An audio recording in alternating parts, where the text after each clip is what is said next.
Welcome to episode 17 of season 4 of the Gateway Geeks Podcast. This episode, we talk urban fantasy and Cats the movie. Let's join your hosts as they bask in the afterglow of yeeting Trump into the Florida swamps. Here are your hosts, Sarah, Chris, Joe, Aaron, and Wendy. I'm right time talk. Oh, yeah. I'll have to click on the yes, I'm agreeing to be recorded. There you go. All right. Thank God they added that feature, right? Like, yeah. Or not. Like, how much different would the last election cycle have gone if that didn't exist? We'd have found out some shit. I promise you. Mm-hmm. Yes. All right. Welcome everyone to episode 17 of season 4 of the Gateway Geeks Podcast. This time, I don't remember why, but we're talking about cats and our favorite urban fantasy. Those are, I don't know. That made sense when we came up with it, but that's what we're fucking doing. So Well, you know. Cats live in an urban. They live in an urban. They live in and an it was urban. someone's fantasy. Well, which Yeah. urban it is depends on where you saw the show. Sometimes it's London. Sometimes it's New York. Sometimes, for some reason, it's a period piece. Mm-hmm. Yeah. Yeah, so which are we talking about first, you guys? Shall we do the urban fantasy thing first because it's a little more general? I think we should probably introduce ourselves.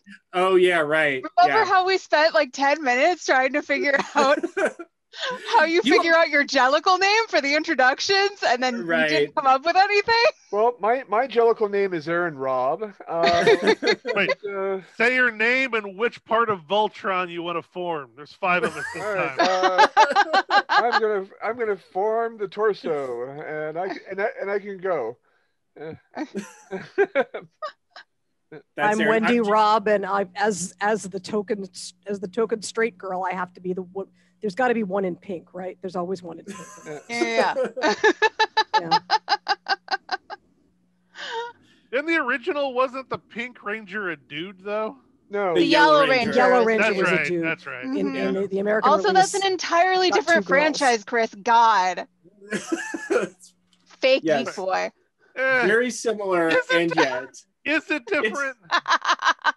There's always 5. There's always one girl. Mm-hmm. Yeah. Chris, I think you're the Red Ranger in this one, unfortunately. You and Aaron. Well, I have to be the Blue Ranger by default. So I guess that makes me what? Right arm? I don't know. Hi, I'm Chris. I'm the red right arm. No. I'm the Blue Ranger. I'm Sven. It's Sven. Oh, that's right. So glad this hasn't gone off the rails or anything. Chris, who was speaking before, the one who sounds like Seth Rogen, that's the Red Ranger. I'm Joe. I'm either the Blue or the Black Ranger, which is like the left leg or something fucking stupid like that. I don't know.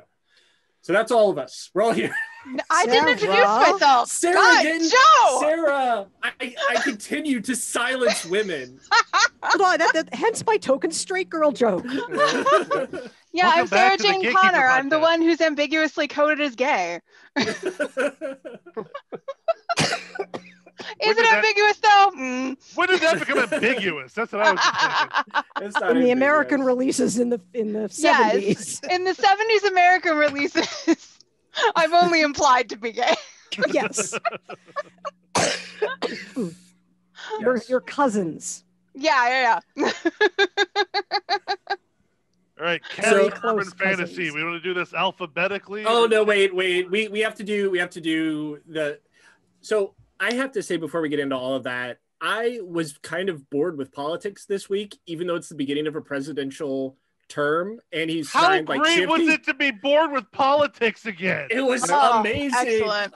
I watched Aaron's CNN. like, no, you can leave the news on when I go to work in the morning. No, you can leave that You on. don't have to turn it off anymore. Because I have it on just to check the traffic and weather. Yeah, you don't fall asleep listening to the news and have nightmares at this point. Oh. It's great.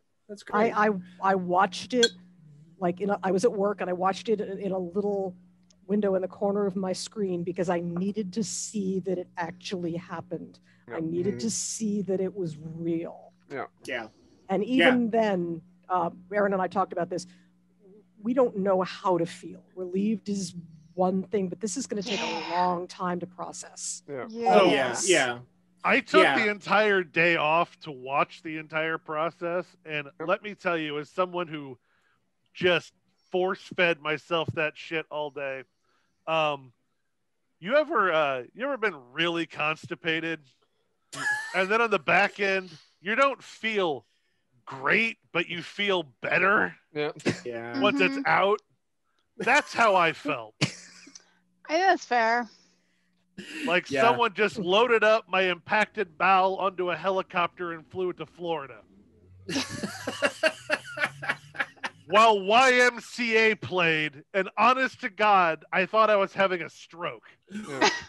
That was, who is alive who thinks that like Donald Trump, like who made that decision? Was it Donald Trump himself? Donald Trump he fucking loves that song. He obviously has never listened to the words. Oh, God. It's the same reason why when I was living in New Jersey, the governor tried to make Born to Run the state song. And I'm like, you do realize it's all about getting the fuck out of New Jersey, right? That's my favorite story about Chris Christie is how Bruce Springsteen fucking hates him. Yeah. And like it was long before that. He goes to like the Bruce Springsteen concert and gets like the private room or whatever at the venue, and Bruce Springsteen is still like, fuck you, fat ass. Like, it's amazing. It's my favorite. Yeah, it's like Born in the USA is not a patriotic song. No. Of course, I was in middle school in the late 70s and early 80s, so I didn't know the Village People were gay until I was like in college. Right. Because I was in middle school. Well, right. This was that was later, but this is like the same thing where during like when Liberace was a big thing, was he like, did people realize he was gay, or was it just like later everyone's like, oh yeah, that makes sense? I kind of wonder about that. It's the same thing with it. I think it's the Barry Manilow some people realized he was gay.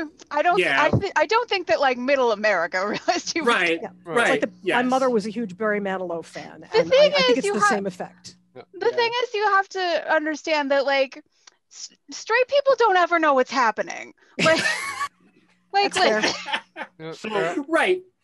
the peril of Gaydar doesn't really exist. What gaydar means is you remember that gay is an option. Yeah. Oh no, I'm in theater. I assume that it means that any guy that is reasonably attractive and that I'm attracted to isn't interested in women. Right, but you remember that that's an option. Most straight people forget that gay people exist, like in day-to-day life. They're not like on a reservation somewhere. Mm-hmm. That really, sounds they like don't a live really anywhere near what we live, because oh my goodness, I've got 3 friends who changed pronouns in the last 3 weeks, and I'm like, oh shit, I'm not getting this wrong. This is going to be embarrassing. I actually encountered a student who does the like not just gender fluid over the course of their lives, but like literally gender fluid like in a week, and it's really interesting because they go by they, which I feel like is very kind of them to choose that. And to not like change it a lot. Yeah, but it's really not that. It's like America. It's really not that big of a deal. You just have to like ask them what their pronoun is. It's not that hard. Yeah. But speaking, by the way, not only does the White House website now allow you to choose your pronouns, it allows you to choose your title. Yeah. And MX is an option. And they have restored Spanish translation.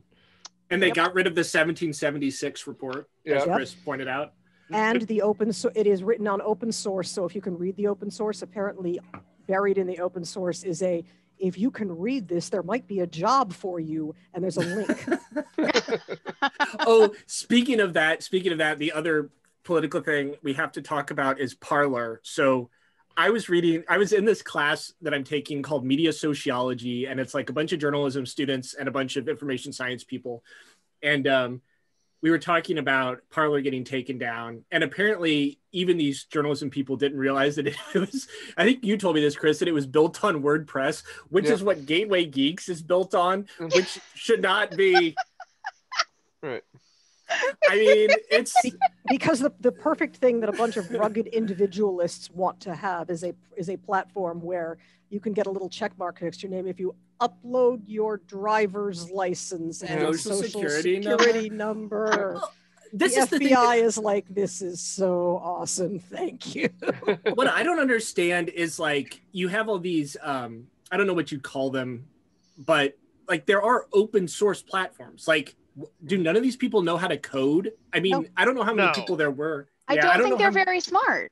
It's not smart. It's logical. Yeah. There's a really great article. I highly encourage everyone to read it. It's a game designer analyzes QAnon and goes in and says, you know, basically this is like if they built something in a video game where everybody assumed that like these 3 random things on the floor must be pointing towards a clue on the wall, and no, it was a random, that's like just how the random drawing that we did came up, but they're convinced that it's, and so the idea of finding this stuff and feeling like you're the only one or part of like the in-group because you know this, because you figured it out for yourself. That's very seductive, and you know, they're all in a cult. And a lot of them, now that when Parler went down, which I keep wanting to say parlay because of course I took French. And that's how it's spelled. Yes, it's spelled parlay. But there's apparently a fair number of disaffected people who've realized they've been played by all of this. They're like, but this isn't what's supposed to happen. They're supposed to rush up and arrest him. So unfortunately, of course, other white supremacist groups are data mining these people who are desperate to belong to something. Yeah. And this well, is obviously also not the last technically the pronunciation is parlay in Paris. So you got no, I'm sorry. That was an Emily in Paris joke that just doesn't work anymore. I thought it was a Pirates of the Caribbean joke. No, Netflix insisted that Emily in Paris was supposed to be pronounced Emily in Paris, and everyone went, "Oh, fuck you." Fuck you, Netflix. It would be Emily en Paris. Right. But no, it's Amélie. I have a spoon. I have a spoon. Egg with a spoon, Amélie. Don't look for me on Blu-ray. I'm not on Blu-ray yet. No, oh my God. The whole. Okay, I spend way too much time.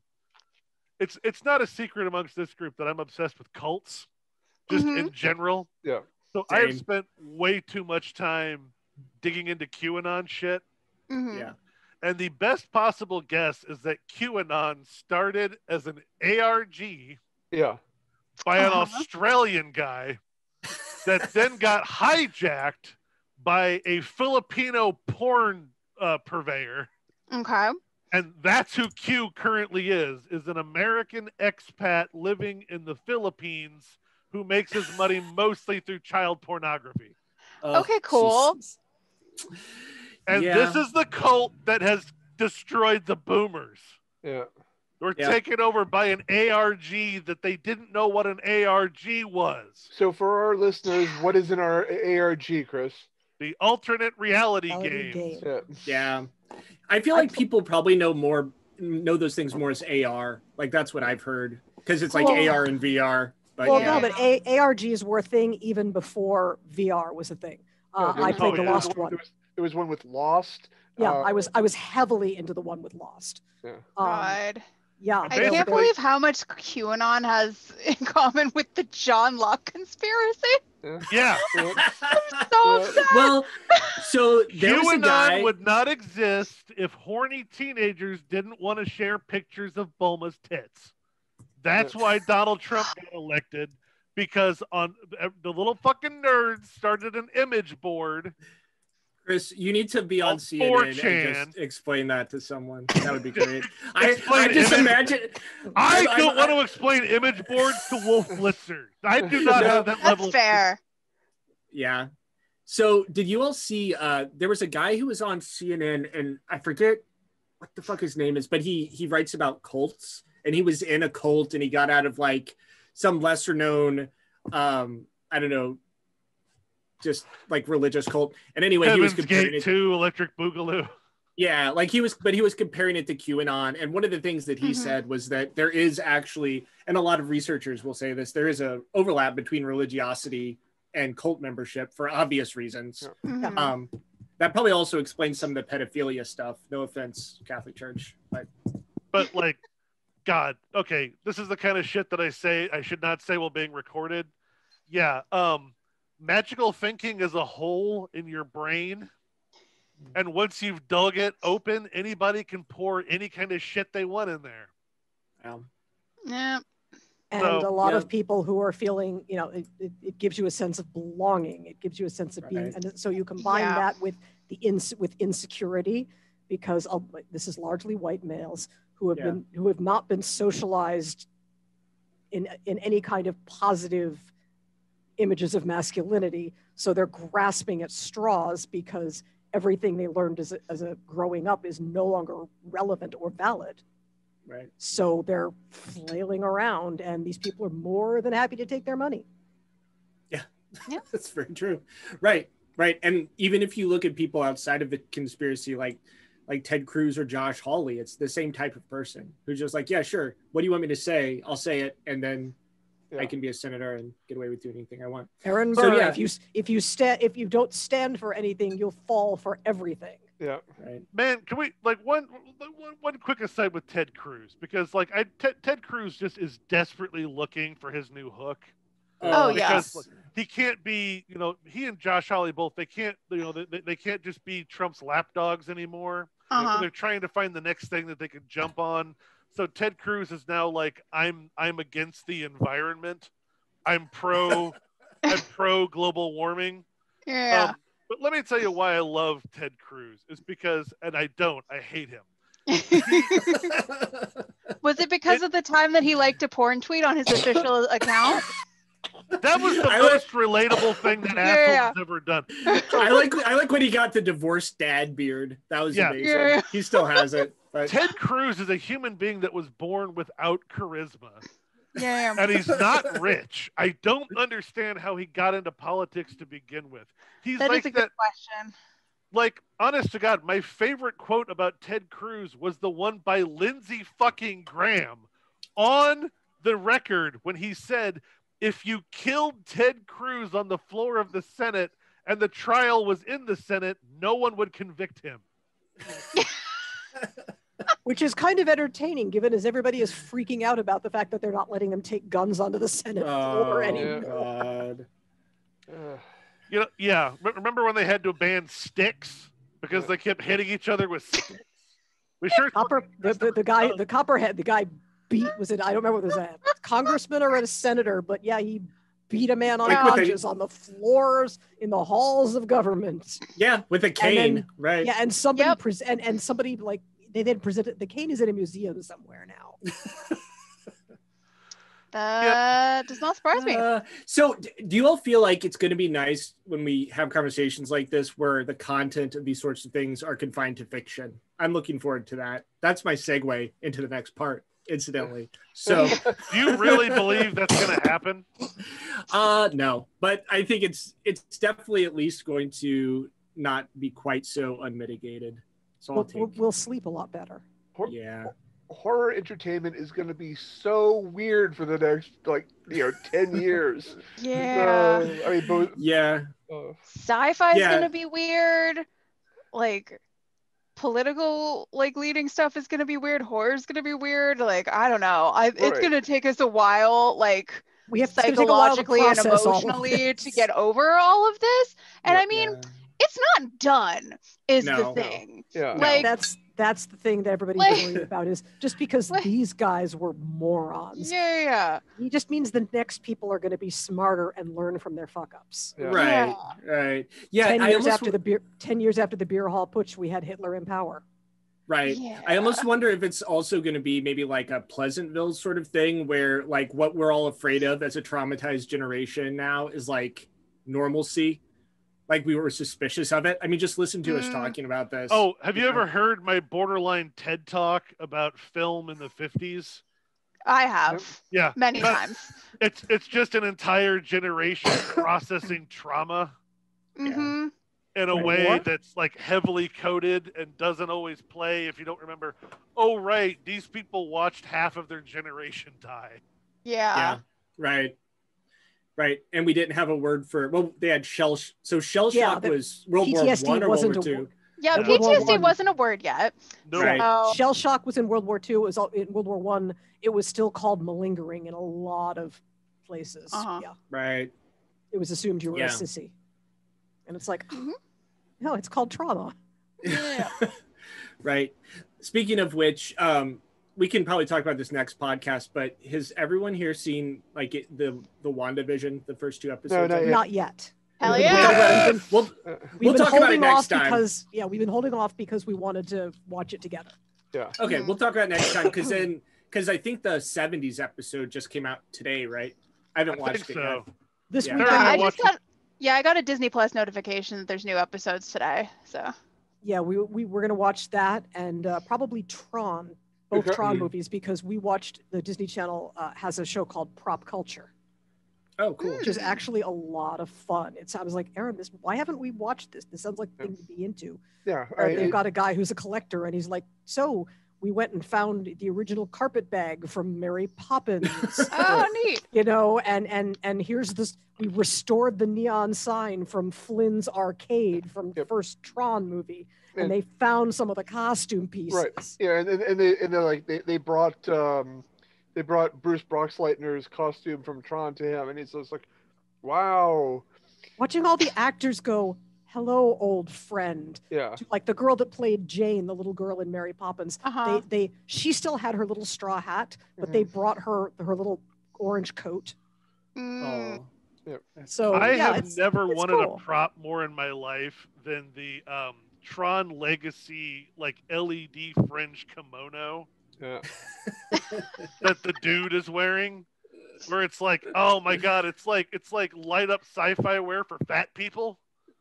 well, I mean, I am all about this look. Can I live that? You can almost get that. A few years back, Think Geek, when Think Geek was a thing, had a April Fool's Day joke product, which was what they advertised was Techno Mage hoodie or hooded jacket. It had like light inside in face lighting. Effects, very Tron, very cyberpunky, and of course after they did the April Fool's Day thing, everybody's like, but we can buy that, right? Every year, Think Geek would come up with like 5 products, and people would be like, "No, I want one of them." That's why we have Tauntaun sleeping bags. Yeah, it was originally an April Fool's. Incredible. This is a green tea Kit Kat situation. Those are amazing. Okay, wait, you guys. This is our ASMR for the podcast. Do you hear it? Incredible. Bravo. Please stop, because ASMR gives me like the bad chalkboard feeling. I'm sorry, Sarah. And plus, now I have to pee. You know what's so weird about that is I actually have it. It's like split for me. Like all the ASMR stuff where it's people eating. That like drives. It's the chalkboard thing. Yeah, maybe it's like the same part. It's like opposite poles of your brain or something. Maybe, I don't know. Okay, so anyway, we were talking about. Speaking of the horrible things that fiction. can happen in your brain. The dark fiction. Yes. We're talking about urban fiction. We decided everyone's going to talk about their favorite, I guess, like story arc or franchise, author, maybe is what we said. Well, Aaron and I had to argue about them because I turned him on to most of his favorites. Right. Aaron has like 10 things on here. Let's see. Well, I mean, what it was explained to me was, what is the thing about what urban fantasy franchise do you like talking about the most? Yeah, I think that's what we put in the Google Doc. Yes, I think you're right. And so what comes immediately to mind is the Shauna Maguire stuff, which I'll let Wendy talk about because she turned those on to me. But the 2 things that always come to my mind when talking about urban fantasy is War for the Oaks by Emma Bull and Neverwhere by Neil Gaiman. The War for the Oaks is actually one of the granddaddies of the subgenre of urban fantasy. It came out in 1987. Emma Bull and Will Shetterly were living in Minneapolis, and they were part of a writers group there. Yeah, and it's a very simple story. A musician is going through a breakup, and encounters a puka, which is a shape-shifting fae, in the form of a big, scary dog, or every so often, a man who looks a heck of a lot like Prince for some reason. And rock and roll plays a big part of it. There's even there's a battle of the bands for the fate of the Seelie versus Unseelie court. And I just want to say, if I had the option to look like Prince, I would never not look like Prince. Yeah. Well, the gist of this one is that the Seelie Fae and the Unseelie Fae, they can fight all they want, but if there's not a mortal on each side, nobody can die. Right. So it makes it less real. That's like that's an old folk motif. Yeah, it is, and it's such a common trope in urban fantasy, because I didn't put this in mine, but like, oh my god, the name is totally slipped my mind now. It's a Russian author. It's Night Watch and Day Watch. I don't know. Yeah. It's the same thing, but it's not fae. It's like angels and demons and like vampires, right? Yeah. But it is available, or War for the Oaks is available on most ebook platforms, probably in your library's collection.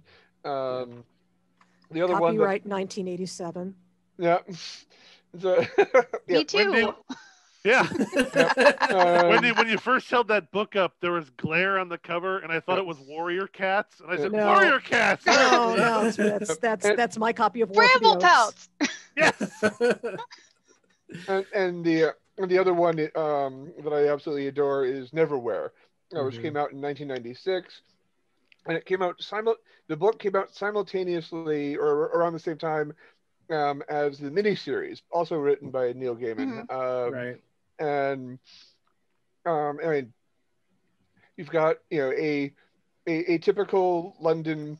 I can't think of the exact term, but he's an office guy. Yeah, dust jockey who encounters an injured woman from London Underdark, which is sort of this surreal, magical place that London above can't see because they just don't want to, or they can't, and there's this sort of waking up to the larger world around you, fish out of water element to it that I adore. It's very Alice in Wonderland. That's kind of the Alice in Wonderland, except with torture and extra teeth. Extra teeth, yes, and also midlife crisis, which which I feel like Neil Gaiman has been having a midlife crisis for like 25 years. So, authors find their niche. It's true. Well, and Ocean at the End of the Lane was that was like the end of it, I think. I don't know. Yeah, but Neverwhere's awesome. Yeah, I not only have I seen that production, the BBC did a fully cast audio production that was quite good a couple of years ago with James McAvoy as Richard Mayhew Dick, and Benedict Cumberbatch as the Angel Islington. Mm-hmm. And they also, as an add-on to that, as a bonus feature, did a recording of the short story "How the Marquis Got His Coat Back," which is fun too. Those were my two favorites, but I would not have become such a big fan of urban fantasy I would not have rekindled my fondness for urban fantasy had it not been for Wendy introducing me to the works of Shannon McGuire. Hey, how about we find out more about her? I like the 90s infotainment children's television show segue there. There should be like the screen should flip. And Star Wipe, yeah. To be fair, Shannon helped me set up my proposal to Aaron when I asked him to marry me. I'm a fan. So I have been a fan of hers for many years. I met her at conventions. We're kind of like she remembers who I am, but never. She gets me and with other women in Chicago mixed up all the time. But we're friends on Twitter and everything. Shannon has 2 series that have been nominated both multiple times for best series for the Hugo. The October Day series, which is where a changeling, half fae, half human, Private Eye has to deal with her fae heritage and her human heritage, and it gets that. But that one's much darker. The one that Aaron likes, that I turned him onto, is what it initially looks like her Light and Fluffy series, which is called Encrypted. Which, here is the cover of the first book. It looks fluffy. It looks pink. It's by design. That's very deliberately done.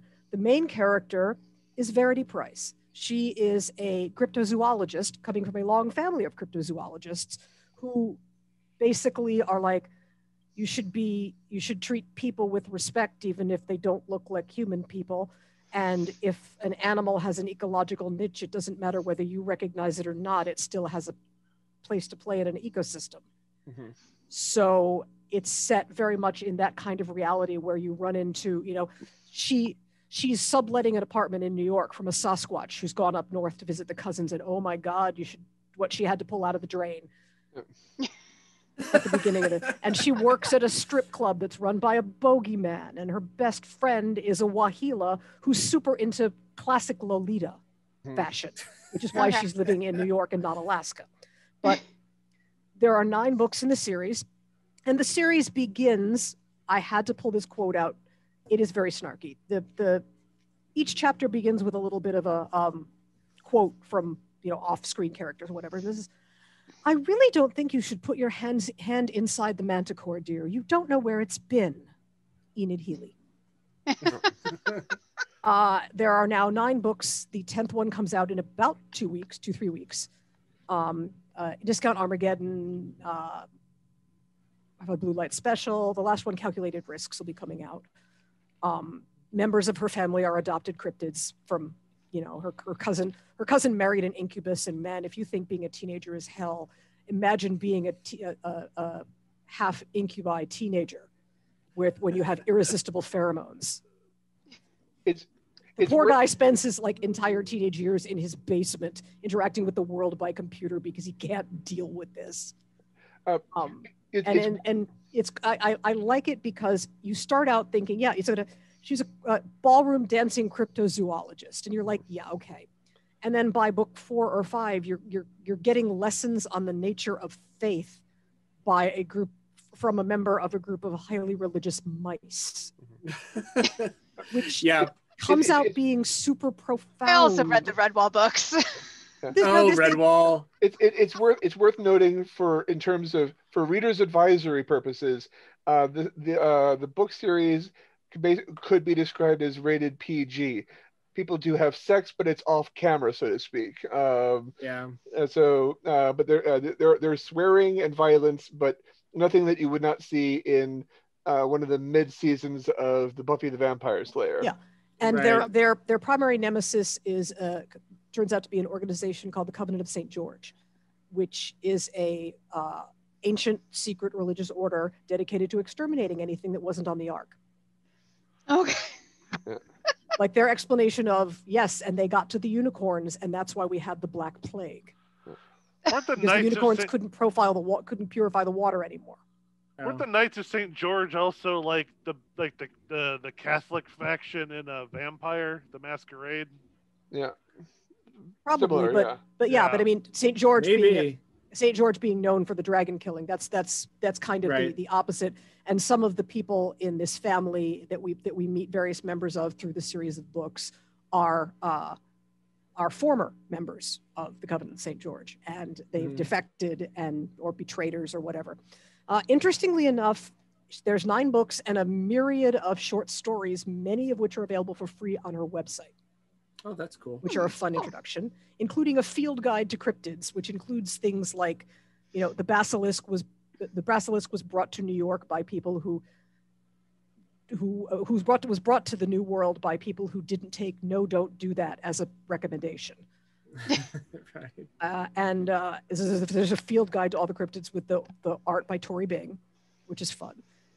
There's That's also cool. a related series of 3 books that is set in the same universe called The Ghost Roads. And those are, the main character is Rose Marswell, the hitchhiking ghost.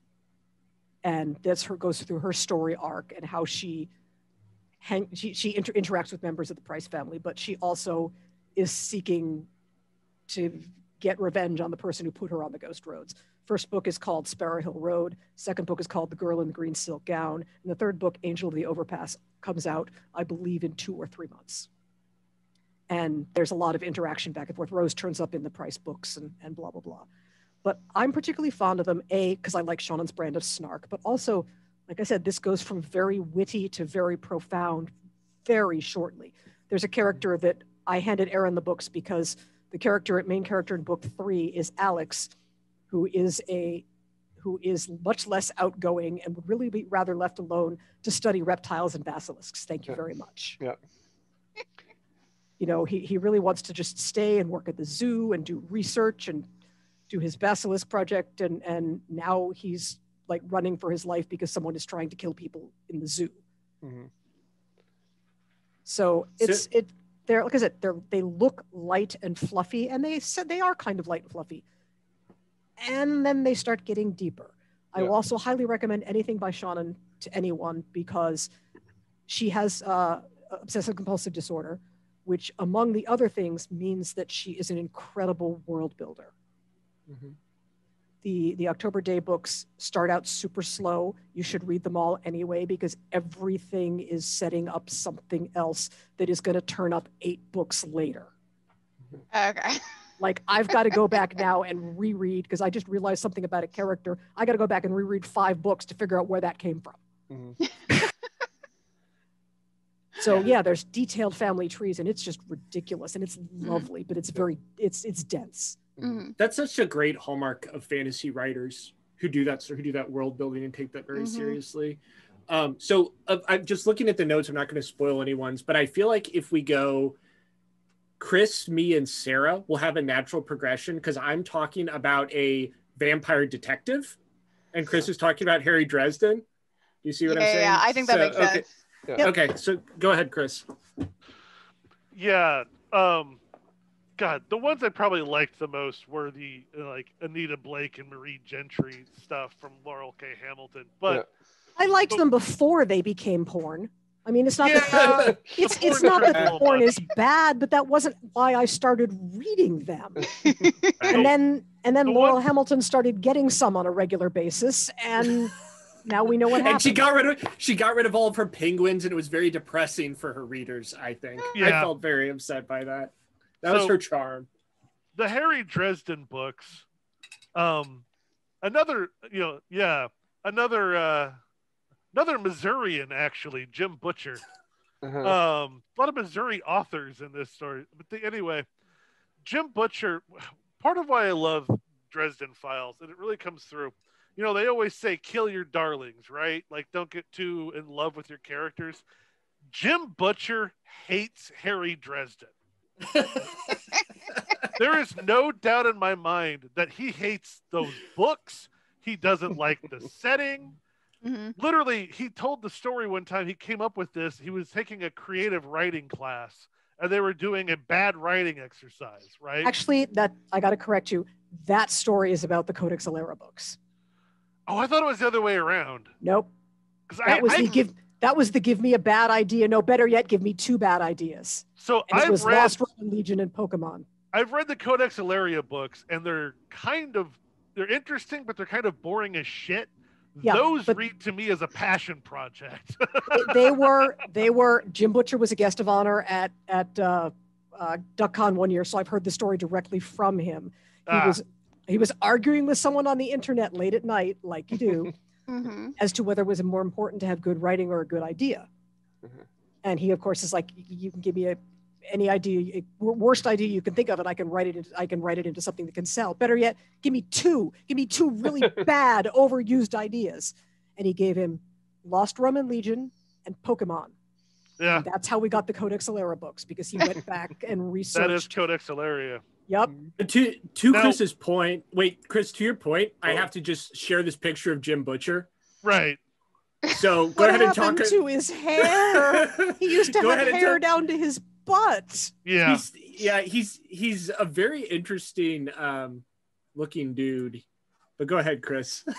Just describe Harry Dresden to us first. Yeah, so the Harry Dresden books are you know, on the complete flip side, literally the entire concept is just like, what if there was a shitty wizard in the phone book that you could hire? Right. Mm-hmm. And like in the first book, it's literally starting off like a shitty noir, like, ooh, here's the femme fatale coming to give you a case, and he's got the listing in the phone book. What's the listing? It's like keys found, magic items enchanted, no love potions. Yeah.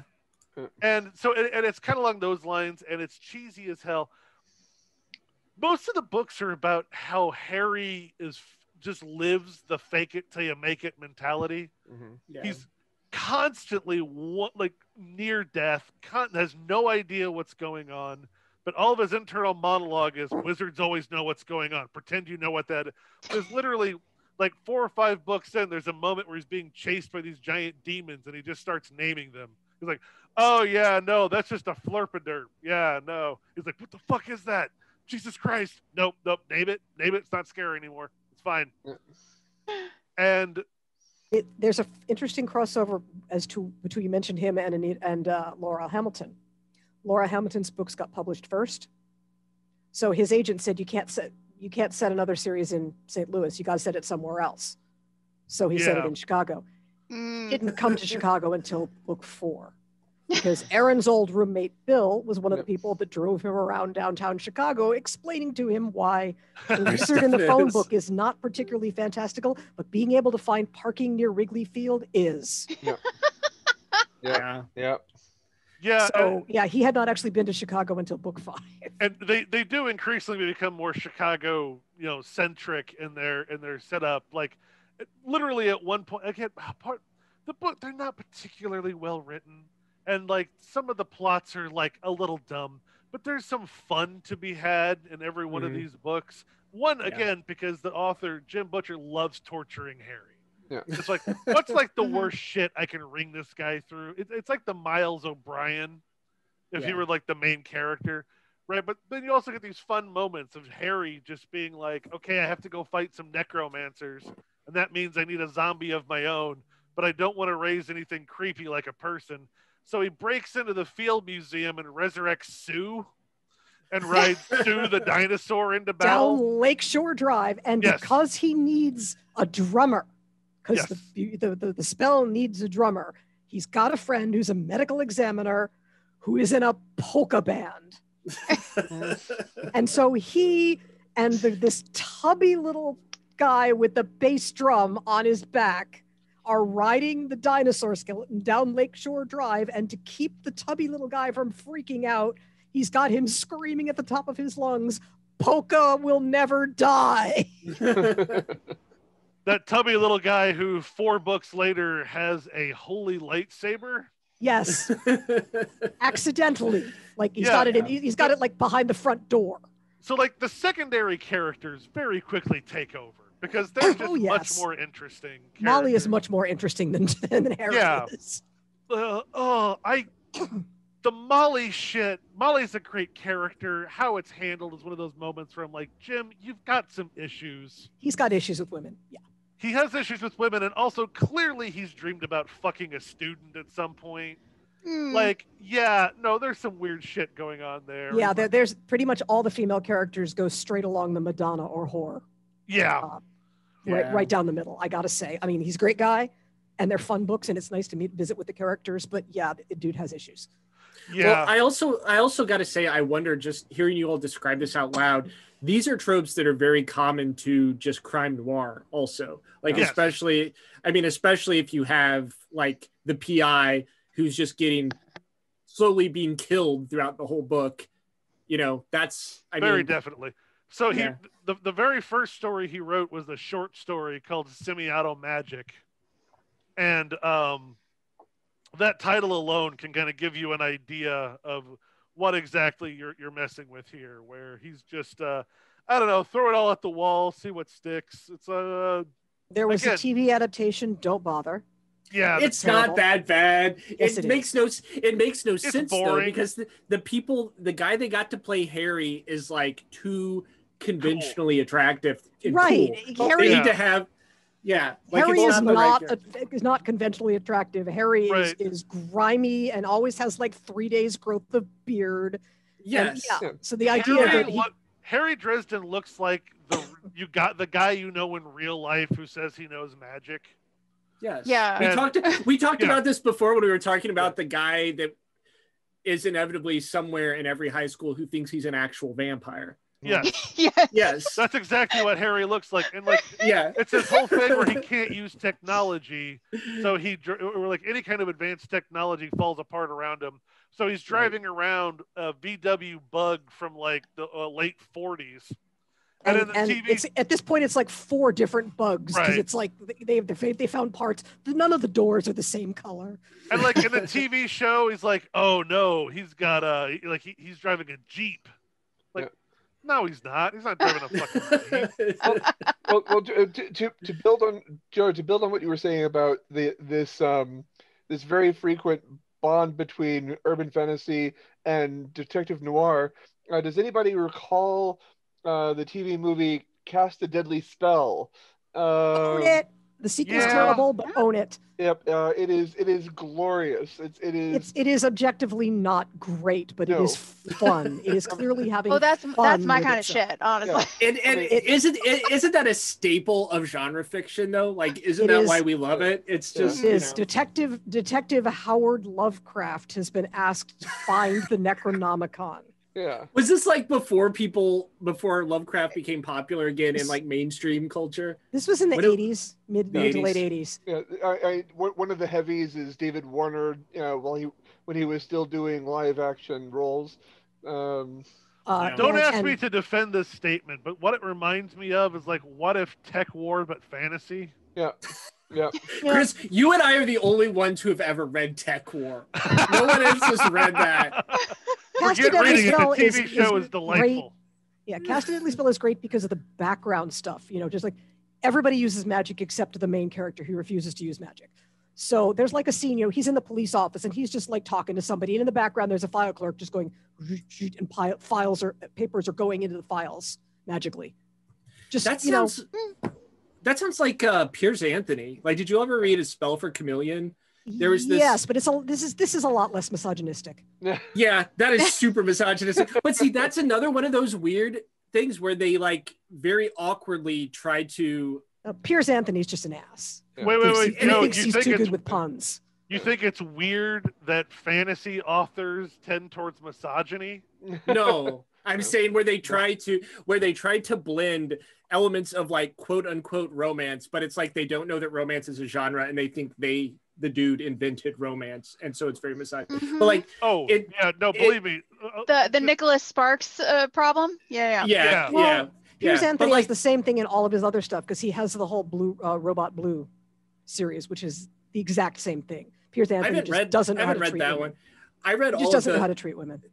His one book that I think is like the first of this series it's Spell for Chameleon, and it's the same thing where like the premise is that everyone can do magic except the protagonist, whose power is that magic doesn't work around him, so he's like a magic Harry Dresden. Yeah, there's a whole bunch of there's that series. There's the Incarnations of Immortality series, which is less bad than his other ones.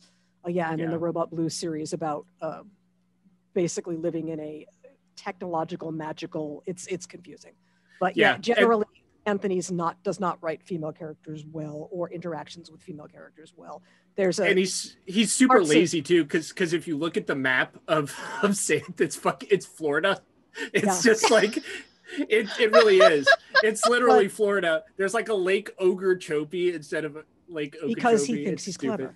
It's so stupid. But there's those books get borderline rapey very fast. Yeah, no, totally, they do. But back to poor Harry. Yeah, I don't even know how much there's to talk about the Dresden Files because, like, honest to God, like you described the premise, whether you're in or not. Yeah, definitely. They're not terribly well written. There's a lot of fun to be had in all of them. It's all a lot of Harry borderline nearly dying and then pulling shit out at the last minute. The series is at its worst in the rare moments where it wants to genuinely portray Harry as a badass. Yeah. Like every now and then, Jim Butcher's like, I'm going to give Harry a real badass moment right now. And it's just like, no, this sucks. But then it goes back to reality and remembers like, oh no, Harry's just the guy who, there's a very like Lupin quality to the really good action scenes where everything is falling apart around him and his superpower is surviving it. Right. Yes. Which is actually, Chris, if you're done, that's actually a really good transition to what I was going to say. If you're, yeah. So yeah, I did want to mention that my favorite character, and actually Molly is good, Bob is better. Bob the talking Bob skull. Bob is an awesome, and the actor I maintain the actor they got to play Bob in the TV show. I love him. I don't remember what the fuck his name is. He's vaguely British. He's like a D-list David Bowie. I forget what the fuck his name is, but the TV show he's just Jarvis, right? He is Jarvis. Yes, he is. Yes, he's Magic Jarvis. In the books, he's a horny skull. Yeah, he wants Harry to like he wants Harry to like trade porn time or time out of the skull so he can go like watch people have sex, and he bargains with him for knowledge in the early books. Yeah, he lets him possess the cat and like go hang around sororities.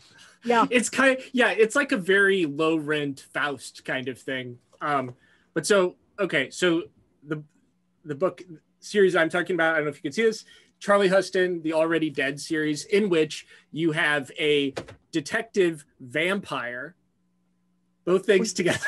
Well, you said that, and I thought you were talking about the P.N.L. Rod books. No. Charlie Huston or Forever Night.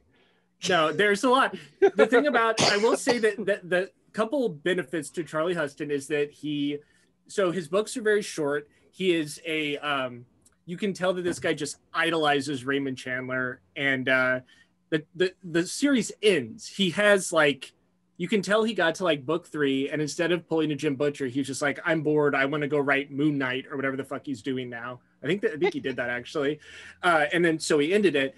But it's actually very interesting because he tries to do the regular Raymond Chandler, which if you've ever read like The Big Sleep or something like that, it's constantly like the detective figures something out, then gets knocked on the head and passes out and wakes up and is in a pickle. And that's like the whole story is him getting out of that and then solving the crime. But in this one, he's a vampire. So they have to like raise the stakes in order to actually endanger his life. Stakes. Yeah, I know. The stakes. You said that out loud. That was not intentional. That was pure serendipity. Everyone else on the video, the rest of us are all just like, oh, I can't believe you said that. But so there are like some interesting where Charlie Huston tries to actually do like social commentary, and it's very bizarre because like one of them is that there's a bartender that he's interested in, and because it's kind of like a slightly cooler version of Harry Dresden, but also a much, like, he takes himself too seriously. So there's a whole premise where his girlfriend is a bartender, and Charlie Huston's character, whose name is Joe Pitt, which I resist saying because it's a fucking stupid character name. He just like made it up, while he was watching TV or something. But the premise is that his this character is very into the bartender or whatever, and this plays out over the course of 3 books, and he really wants to like pursue a relationship with her, but he can't because he doesn't want her to know he's a vampire, and she wants to pursue a relationship with him, but she decides not to because she's HIV positive. And then it's like a really weird, awkward social commentary thing where in the end they end up just fucking anyway because he's a vampire, I guess, and he can't get. It's so very awkward. Okay, it sounds clumsy. Yeah. It's very clumsy. Although I gotta say, like, I appreciate whenever this genre tries something that is a little bit outside. So I appreciate that he tried. It's kind of like what we'll talk about with Cats later. Anytime someone just tries something new in a stable genre, I will take it. But I mean, I will say I recommend it. It reads, so like if you are into detective noir or crime noir, it definitely hits all those notes. But the first one he's trying to solve a mystery of there's like a vampire cult and he's a vampire. And so it has like some of that Harry Dresden thing where he's just like annoyed because all these cultists want to like be his best friend. And he's like, no, fuck off. I don't make love potions, essentially. It's the same thing. So Aaron, have you reserved these from the library yet? Nope, but I can. You sound straight up your alley. Yeah. Yeah. I've tried to get Aaron to read these before, so maybe you'll have better luck. Yeah. These all came out like I think they all came out like between 2009 and 2012. There's 5 of them. And then he wrote a book that was called like, I gotta remember what it's called. But the premise was essentially that there was like a disease that made everyone fall asleep. Oh, it was called Sleepless. And it took place in LA and it was very boring. And I didn't like it. This series takes place in New York. So. Cool. And I presume he's actually been to New York. Yeah, I think he actually lives in New York. He's kind of like if you took Jim Butcher and mixed him with Chuck Palahniuk. That's how I would describe Charlie Huston. So there's some of those things you're not approving. Sell us on this, or yeah. Yeah. It's really something I find really interesting before we get to Sarah is just that urban fantasy is often, and Sean has complained about this a lot, that it's seen as a very girly genre, that like most of the up and coming authors are women, and it's not taken seriously and I find it interesting that of the 4 people who've spoken so far, I'm the only one who's picked a female author. We talked a little bit about Laurel K. Hamilton, but yeah, it's true. Like there's it's primarily, but it is as a genre generally in publishing, it is in many ways it's kind of looked down on as opposed to high fantasy, which is generally seen as a more masculine kind of thing. Urban fantasy is seen as more girly because there's more romance and more character interaction, and a lot of the newer authors are women who are coming out of the fanfic minds. It's so depressing that character interaction is seen as feminine. Like, yeah, it is. Fellas, is it gay to have conversations? Well, I feel like the entire genre exists in the shadow of Sookie Stackhouse. Yeah, true. Kind of, yeah. I did almost choose the Sookie Stackhouse novels, but I didn't actually read the last like 2 or 3, so I was like, eh. Also, I don't care that much about them. Like, I read them. I read all of them as like pirated ebooks when I was like deep in the depression coma of my early 20s, and I was just like consuming all human media.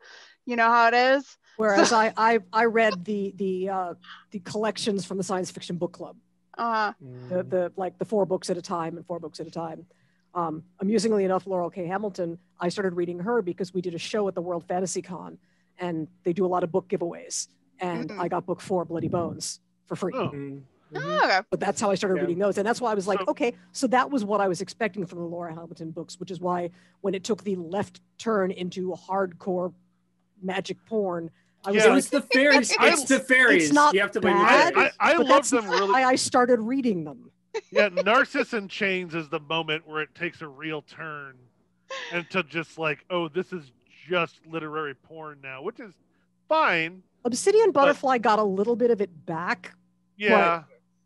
The problem is, like I said, Richard is based on one of her on her ex, and Jean-Claude is based on her ex, and Richard. Jean-Claude is based on her boyfriend, and Richard is based on her ex. And once she started getting some on a regular basis, and she also decided she didn't need an editing group anymore, she totally needs an editing group. The book you can tell the book she stopped using an editing group on because I'm reading the book and I'm like, there's still 4 plot lines to be done, and it's like, oh, and this and this happened off screen. I'm like, what? Did she run out of paper? Yeah. As I said last time, I swear the turning point was Were Rat Testicles. When you're describing whatever book that was, where she's talking about there's like all the lycanthropes or whatever, and there's like a were rat, and there was like 3 paragraphs about werewolf. That was where I was done. So my wife is like a huge Sookie Stackhouse fan, and like I am gonna get in trouble for saying this if she ever listens to this. She won't. She's apparently quite sweet. Shannon's met her multiple times and has nothing but good things to say about her. Oh, okay. I think True Blood is more fun than the books because the show kept Lafayette. Well, yeah, the show from season 1 starts to deviate more and more. Mm-hmm. But by that last season, it's so fucking bug nuts. Yeah. And I just loved it. Like they just fucking went for it. Like everyone's a vampire. Everyone's gay. There's gypsy ninjas. There's whatever. Man, they're just fucking everywhere. I watched a couple of them. I'm in the books. If you've read the books, Lafayette gets killed off pretty early on, and he stays on as a character in the TV show, which kind of makes it fun. Also, it's a chance to look at Alexander Skarsgård with his shirt off. Yeah. I listened to an interview with the showrunner, and he talked about the Lafayette because they kept the scene where he dies. He just doesn't die. Right. And then they're like, as the actor, they're like, the actor is too cool. He's too fun. He adds so much to this. We can't do this. Yeah. Now, keep in mind, this show was made in the early thousands, right? If I remember correctly. No, just like 2007, I want to say. So in that climate, I want you to think about what was going on at that point. And the showrunner just said, yeah, we loved the actor. It's a great character. Plus, we didn't really have that many black characters to begin with, and I couldn't justify killing one. And you're whoa, that's a huge revelation for a major showrunner. Yeah. Black and flamboyantly gay. Yes. Yeah. Right. So before as a transition to Sarah, just as an informal poll, how many people like and/or have read thoroughly Anne Rice? I have. Anybody else? I'll admit it. I've read them. I've liked parts of them, but in general, I find her over theological and too impressed with her own mythos. I mean, listen, that's just because you're interrogating the text from the wrong perspective. I managed to get through interview, and I'm like, I have no empathy for the protagonist. So why am I doing some of them later? I mean, the ones whatever the farm was, the guys the ones who lived on the farm, and I actually liked parts of the Mayfair Witches. I liked the parts that were not. It goes back and forth between present day and past, and the present day stuff is terrible, but all the past stuff was really cool. Yeah. Look, I always tell people you have to read Interview, right? Because, if you're living, if you're in a house that's called genre fiction, the frame is Tolkien, but the wallpaper is definitely just Interview with a Vampire. It's just it's not even Anne Rice. It's Interview with a Vampire. It's just the one. Yeah, you have to read at least that. It's I enjoyed it. I think the key is I was 12. Right. The golden age of science fiction is 12. Yeah. You have to read that shit. It's like Dune, right? Dune is one of my favorite books of all time. If you haven't read Dune by 15, you never will, and don't hate try. it. Yeah. Aaron tried. Because you have a job and you maybe have had sex and you're not going to deal with Dune. I've read Dune and then I read Dune Messiah and I'm like, nope, I'm done. And I'm like, oh no, God, don't read that one. Just go straight to the third one. Yeah. I read all of them. Oh, I did too. I even read the one that Brian Herbert wrote, and that thing was a real pile.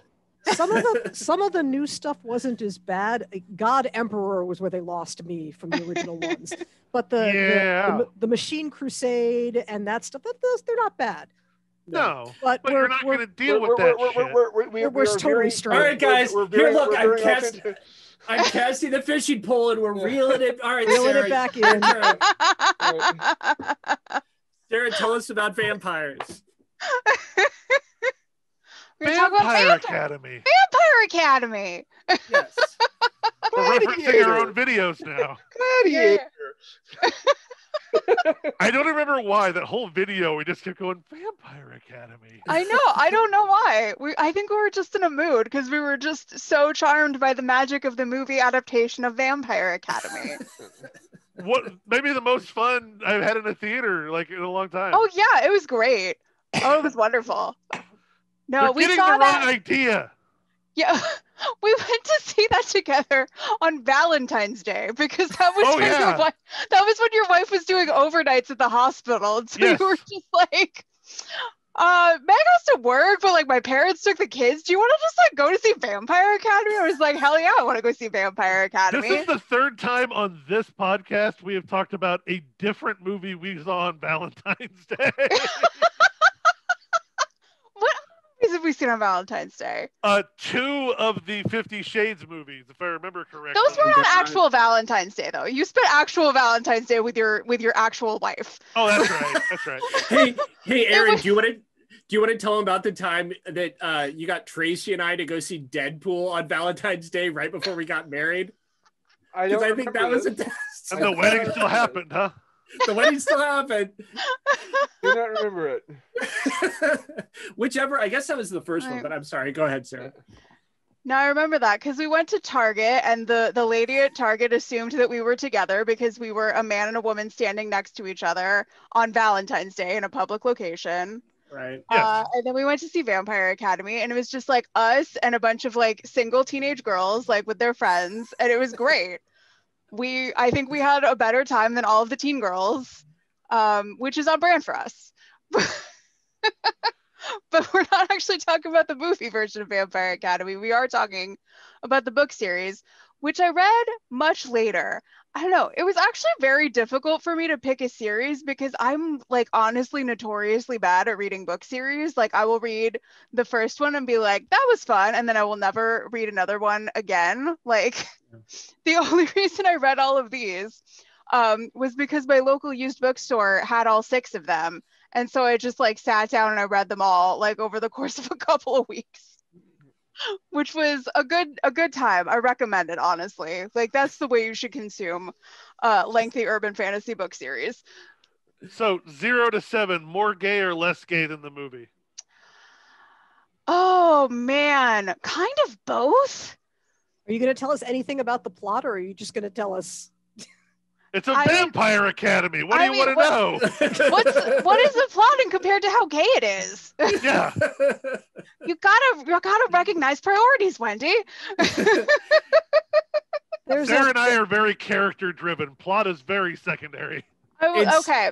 Yeah. The plot of Vampire Academy is that a teenage girl is a half vampire charged with protecting her best friend, who is a full magical vampire and also a princess. Of course. No, these books are bananas. I'm like, this sounds like middle grade. Yeah. It's YA. Okay. Yeah. No, these are books aimed squarely at teenage girls. Yeah. Also, for some reason, they're all Russian Orthodox. Yes. Okay. It's not clear why that is a thing. No. But it is very much a thing. Everyone is the entirety of the 4th book. It takes place mostly in Siberia. We can get to that in a minute. I think the actual academy's in like England, isn't it? It's like no. The Vampire Academy is in like Minnesota.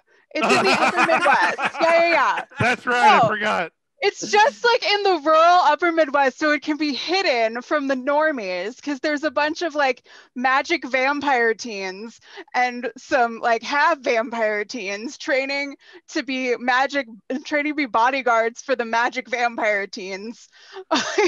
Instead of running towards a certain platform at the train station, you run down a very specific aisle at Target. This is sounding more and more like later episodes of Death Note, where new rules of how this thing works are added, and new characters are added.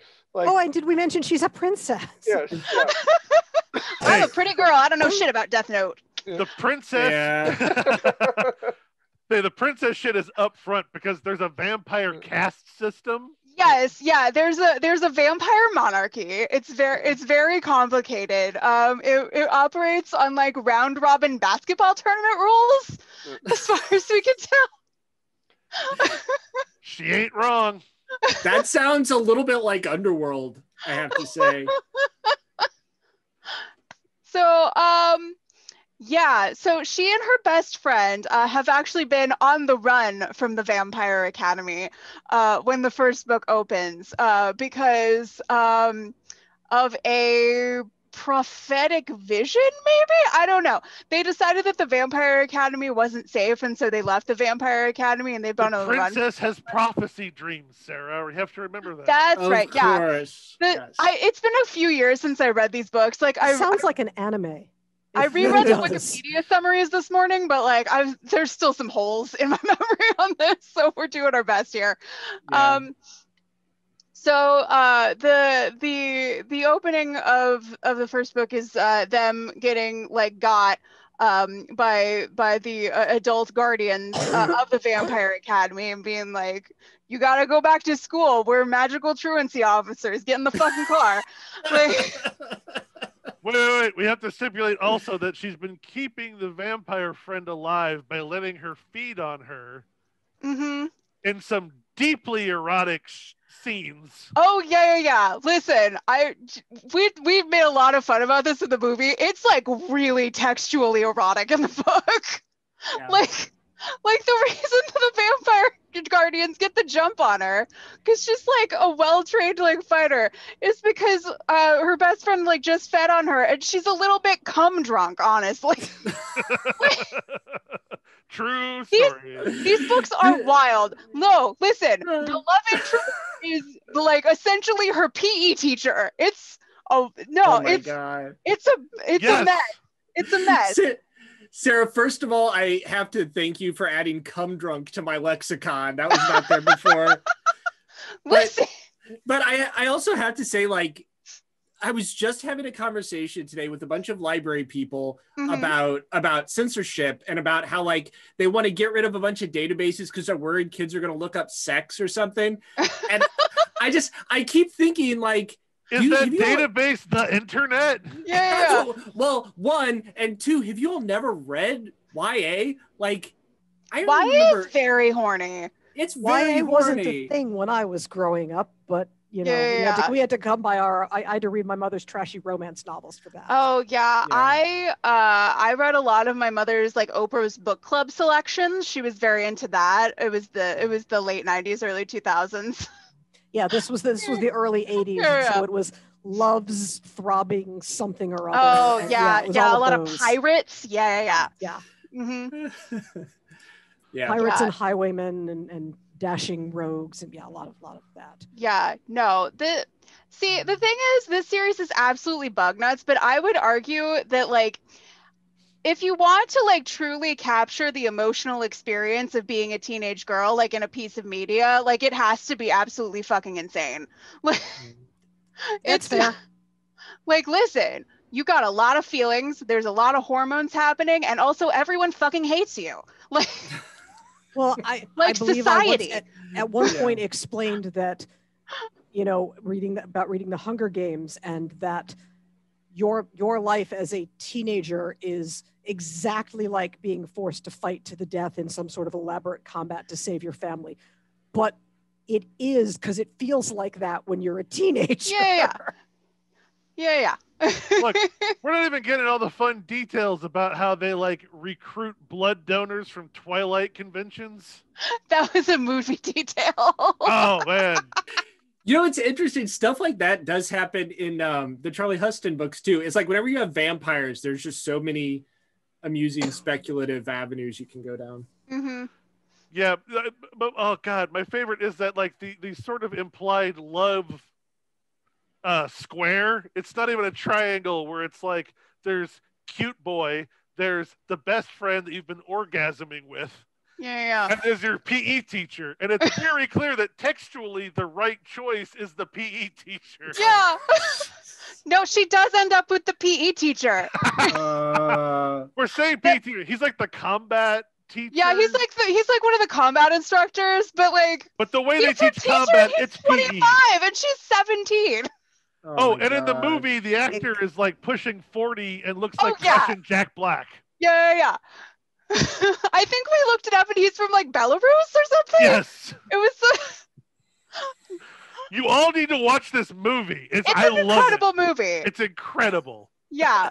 It's also weird. So as weird as everything we're saying is, and all that's played straight, it's also weirdly self-aware. So yes. So we're talking about very weird self-aware movies, which something. I'm not done talking about Vampire Academy. Stop trying to segue me out of this. Why will no one on this podcast let women speak? Sarah, let me interrupt you one more time since you just said that.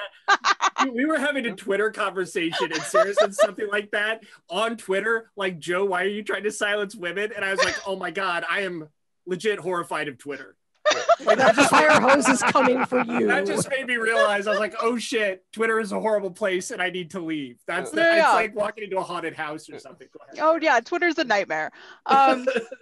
Hey, I spent last week pissing off a bunch of Irish turfs, so yeah. You did. I've been looking at pictures of Shannon takes pictures of her cats at least 3 times a day, and her therapist says that in this current horrible climate, she's allowed to buy as many collectible My Little Ponies as her little heart desires and her wallet can afford. I've learned way more about My Little Pony in these last weeks from Shannon than I never thought I would. Yeah, Sarah and I have an old YouTube friend who's now weirdly become Ireland's most controversial book critic. Yeah. Like, seriously, like, he's getting written up in The Guardian and shit for, like, some of his hot when he was a 14-year-old on the internet. Like, we were both, like, doing book stuff on YouTube. And now he's, like, the bad boy literary critic of Ireland. That's amazing. Like, right. And long story short, he ended up on Graham Lineman's shit list and was getting brigaded.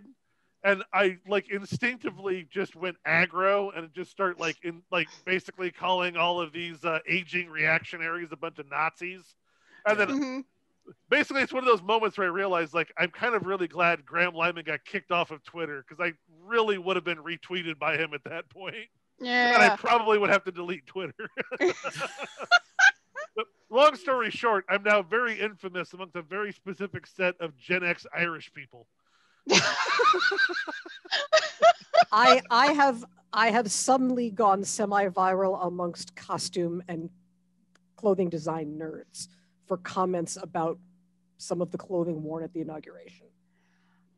Oh, it's a very odd place to be.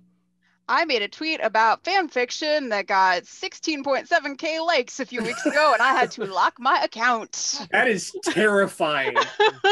Your phone is just like melting. Yeah, I used to, oh my God, I very rarely tweet anymore, because Sarah can attest, like, every goddamn inconsequential pop culture thing I tweet gets retweeted by corporate accounts for some reason. Yeah, Netflix is really up your ass. I don't know why. I've been retweeted by Netflix twice. Yeah. And both times I was making fun of the movie that they had just made. Yeah. Like, oh my God, I got so many fucking I got so many likes and responses from my fucking tweet about Bright. Does anyone even remember Bright? Jesus Christ. Wasn't that like the Shadowrun ripoff? Yeah. Basically? Yeah. It was it was like Training Day with orcs. It was Max. Max Yeah. Landis deciding, you know who's the right person to tackle racism? It's me, Max Landis. Yeah. Yeah, you know, that. Oh, the second worst thing that John Landis ever did. So tell us more about Vampire Academy. I'm leaving it. No, I'll take it. So in the score of the universe, he's like -3 kids, huh? As Sarah laughs and fades into her extremely disturbing background of Rum Tum Tugger's crotch. Yeah, I just say that's just cats. No, that's Rum Tum Tugger's crotch. Yeah, that's what Cats is about. Yeah. Pretty much. Yeah. Oh, anything else about Vampire Diary or Vampire Academy you want to tell us about? I mean, listen, I will also go to bat for the Vampire Diaries. Don't at me. I just watched Jenny Nicholson's 2.5-hour breakdown of the entire I haven't series. watched that yet, but I really want to. I just haven't found the time. It's very long, but it's very good and very Jenny Nicholson-y in how in-depth it is. Yeah. And it has like 400 references to China Beach. I remember that show. Yeah. What? Look, I'm not going to spoil it for you, but there's a lot of references to China Beach in there. Okay, so I had only recently started watching Ginny Nicholson's videos. My favorite one is the one where she goes to like the old like Flintstones theme park. Yes. That is the best. The best one. Quick plug for her best video is she did a whole thing about the last BronyCon. Yeah. And like spoiler alert for people who don't know the story because she gets into it. Ginny Nicholson was first internet famous within the Brony community. It's a thing she doesn't really like talking about necessarily because of how weird that whole community got. Yeah. But yeah, she had a really great insight into like the death of BronyCon. Speaking of awesome internet videos, we could talk about the Lindsay Ellis video that will lead us into the last topic if you guys want. Yeah. We don't have to talk about Vampire Academy.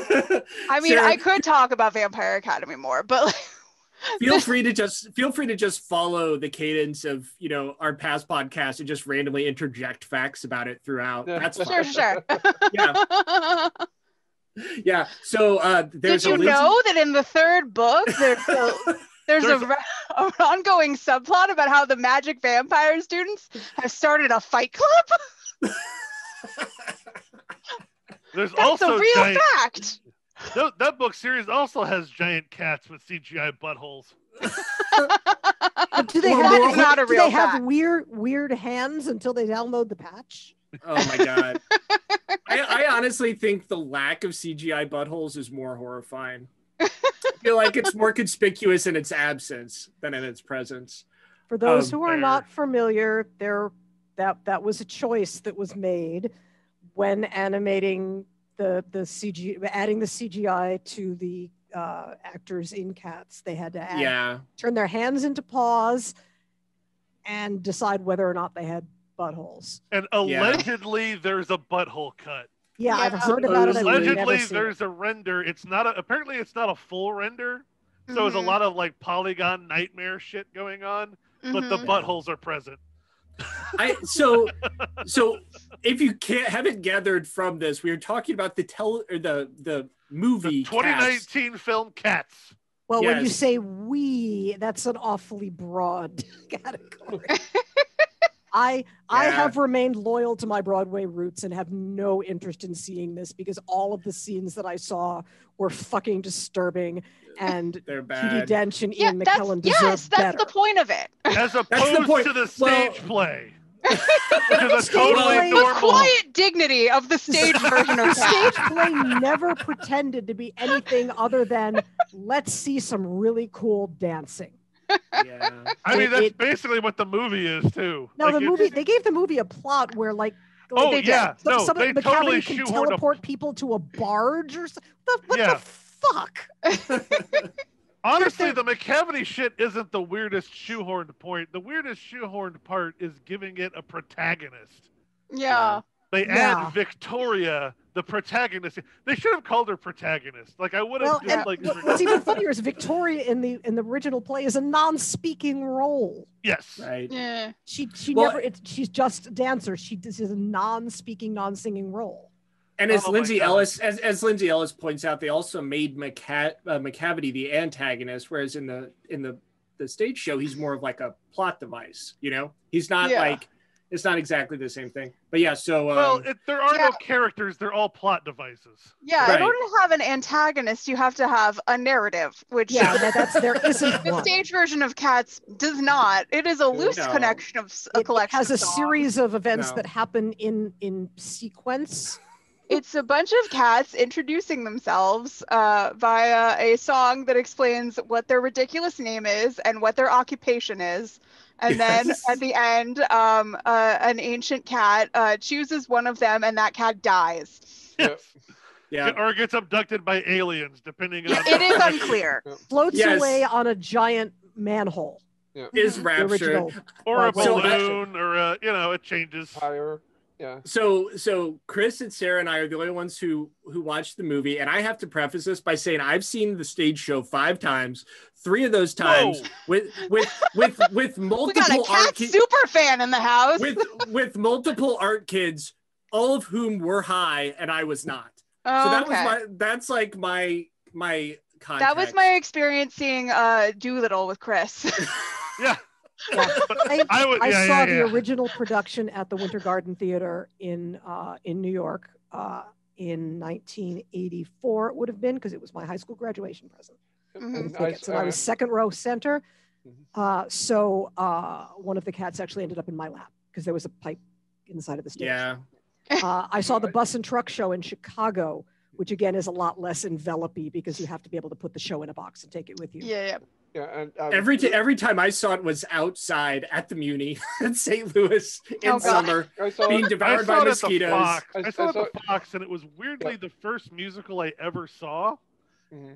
And for some reason, I still liked musicals afterwards. I saw it at the Fox too. It was like within a year or two after the reopening of Fox. Yes. Yeah.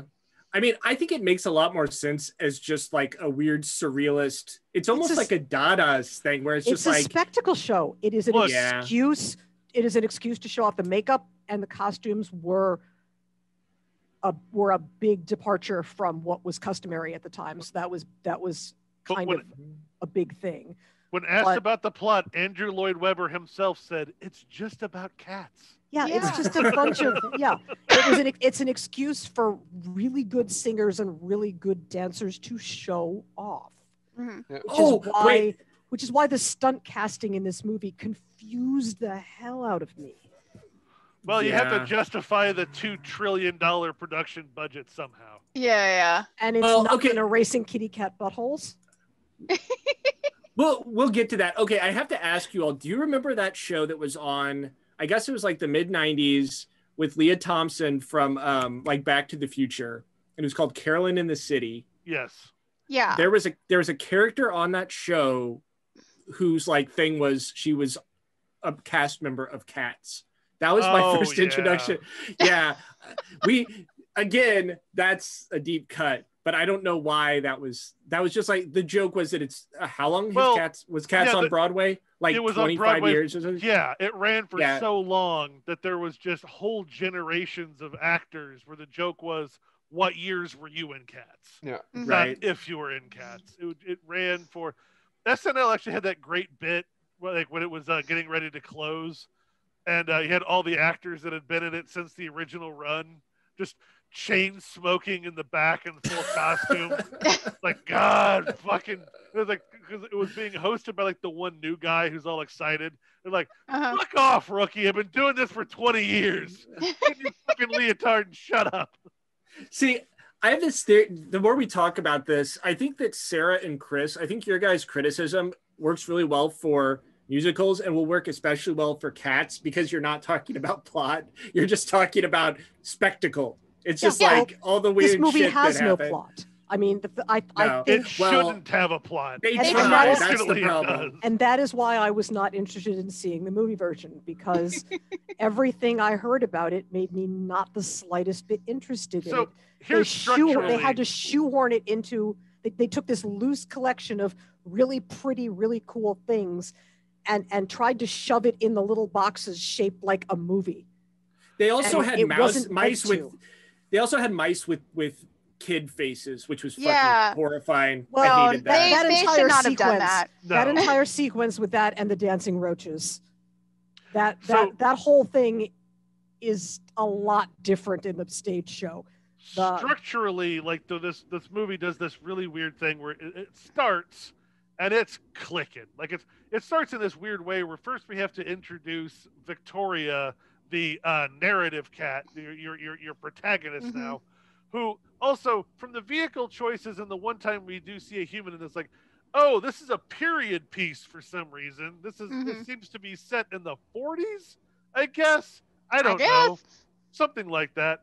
Throws the cat in the end, which we'll get back to why making it a period piece is weird, because two of the background cats that they keep, which is a very weird choice, were characters from the urban revival of my God, Cats has been through like 14 different versions of the stage show where Andrew Lloyd Webber kept trying to update it, and there was a very short-lived like urban take on it with a lot of like breakdancing and rapping.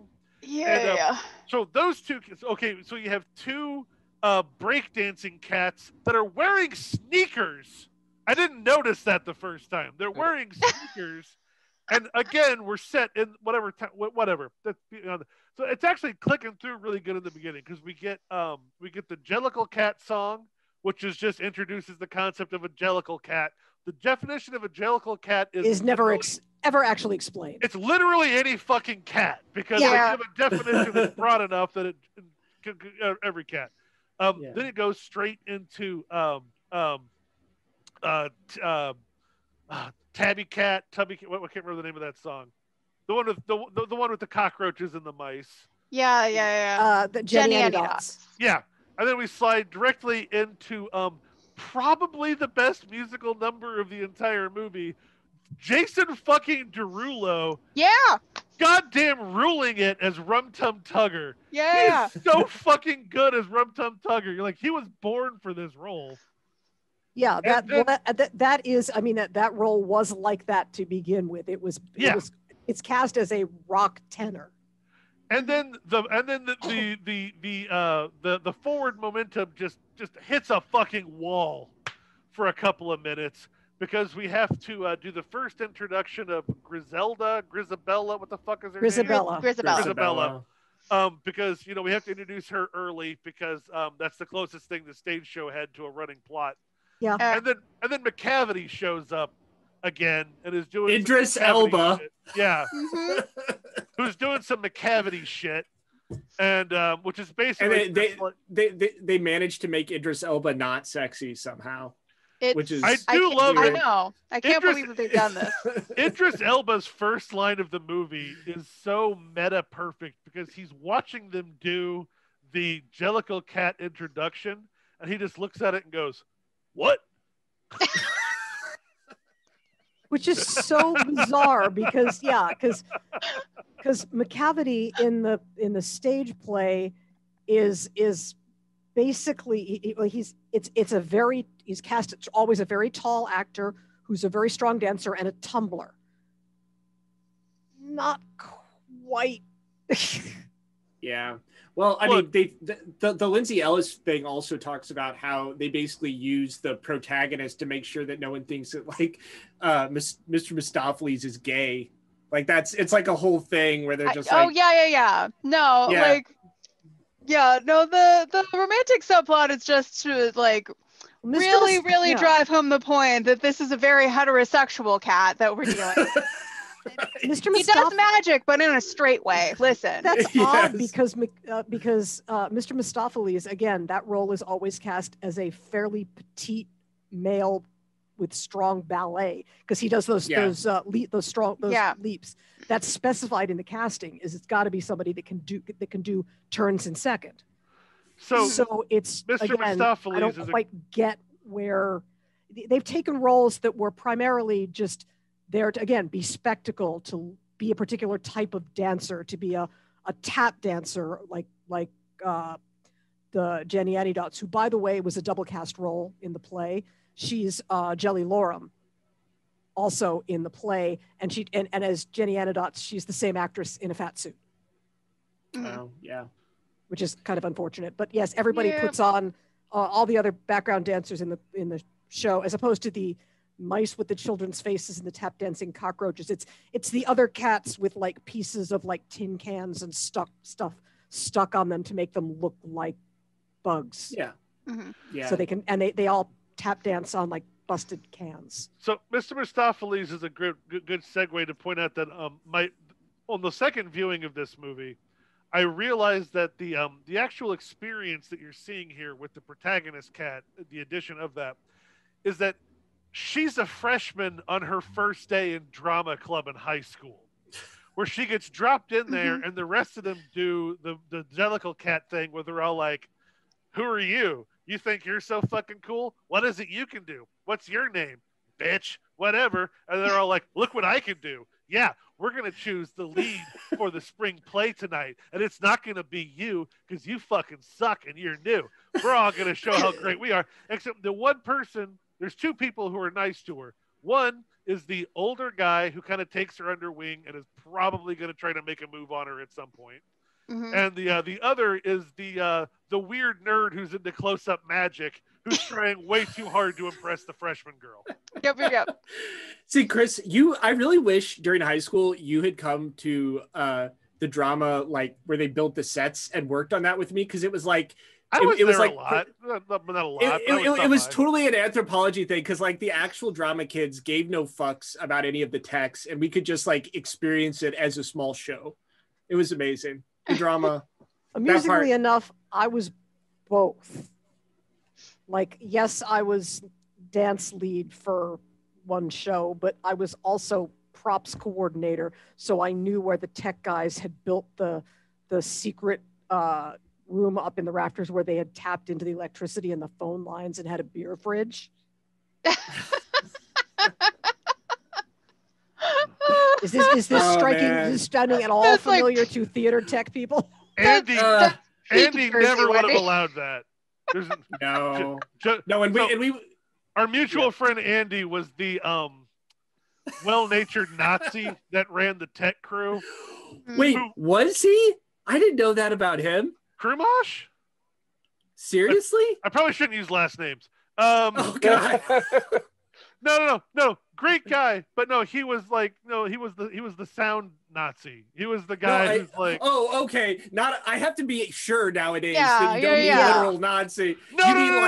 Is this like Nazi or is this like soup Nazi? No, Nazi. Okay. Like the kind of guy that just blew my fucking mind. No, I like it. Yeah. The kind of guy who storms onto the stage during tech rehearsal and goes to the performers, the next one of you fuckers that kicks one of my barrier mics, I'm gonna break a toe. You understand? Andy never would have allowed anyone to divert electricity. That electricity is there to make sure the sound and the lights work correctly. Oh, the lights worked correctly and fine. It wasn't the theatrical lines, the theater lines we tapped into. It was the house lights. Nobody cares what the house lights. Andy was the kind of guy, he's the only person I ever knew that built a hydroponic and actually like grew vegetables in it. Speaking of growing, I had a theory about when the Cats movie came out and I saw and was appalled. I'm like, I wonder if someone can do a study. Is this movie statistically going to do better in states with legal weed? That's my point. Yes, because that's what I mean. That's how the stage show was too. It like you have to have. Well, nobody was going to get high. Nobody was going to get high for $50 tickets in the 80s. If you had that kind of money, you weren't smoking in the theater. No, the Muni is like $20 max, and you're being devoured by mosquitoes the whole time. It's like I said, actual Broadway. This was my high school graduation present. Was 2 tickets to see this show. Me and one of my D&D friends. Now, the cast, on the other hand, there was clearly a lot of cocaine fueling a lot of what's going on. Well, the interesting thing was they talked about how like you had like Rebel Wilson and all of these, and James, is it Corden or James Corden? James Corden. And like all these people who just wanted to be on set for like 2 days or something. Yeah, there's quit putting a lot of James stunt Corden casting in musicals. Yeah. What was the one he was in with the recent one that was Into the Woods? Into the Woods. He was in Into the Woods, and now he was not bad. Yeah. Okay, that role, the baker is not a particularly taxing role. You can't put James Corden and Emily Blunt in the same scene of a musical. Like no. Or in life. Like they shouldn't be near each other. No. Because he might try to touch her. Yeah, but you know they're going to do that with the Wonka movie. You know they're going to do that in the Wonka movie. I'm talking about the one that just came out. That's about the prom. They did it again. Yeah. That's another Ryan Murphy joint. Enough said, right? See, that's why it's so weird for me to see that Bustopher Jones got his own credit, because that's a triple cast role in the stage show. Bustopher Jones is Gus the theater cat, is Growl Tiger. They're the same actor. Look, if you want to talk about, they have one little song that they sing, and then they're never seen again. So the swing role is Growl Tiger. He sings the little Gus the theater cat song, and then he disappears. And then at some point later, he's Bustopher Jones because they put a different suit on him. So the idea that the theater cat is a ongoing role again is one of those. Okay, I'm fine with that. It's a one note character. No, that's fine for like a film adaptation. No, those have to be different actors. Yeah. Like that. Yeah, but the idea that it's not so much that they shouldn't be different actors. It's that the emphasis is very different when you have an actor of, say, the caliber of Ian McKellen. You've got to use him more often because you're paying for him than a guy who's playing 3 different parts. You're going to get different emphasis. You're going to get like the little self-contained piece and then Piff never seen again, and the little self-contained piece and Piff never seen again. And that's a lot of why the stage show works, is because they don't make you follow a through. The closest to a follow through you get is Grisabella, which was the character played by Jennifer Hudson in the movie. That's the closest through character you get. Have any of you seen Sarah Smallwood Parsons' video, a stage bit, the song "No One Likes"? I don't think so. Sarah, you would love this dearly because it's all based. Oh God, Sarah Smallwood Parsons used to be the host of it was a show at UCB New York called Characters Welcome, and she would host it, and she had a bunch of fantastic material. And she had this whole bit about a musical bit about the song that no one likes from a musical. It's the first one right after the intermission. It's usually starring an older actor who's a Broadway legend that can't dance anymore, so they get to sit while they sing. Wait, I did see this. Yes, that's really good. Yeah. Yes. That's kind of the energy that Ian McKellen is bringing to this performance, where it's like he's trying too hard to be the old rundown man. Well, and that's what's weird, because like I said, in the play, he's like a little old man. He's an operatic tenor. He's sort of twitchy, can't quite focus.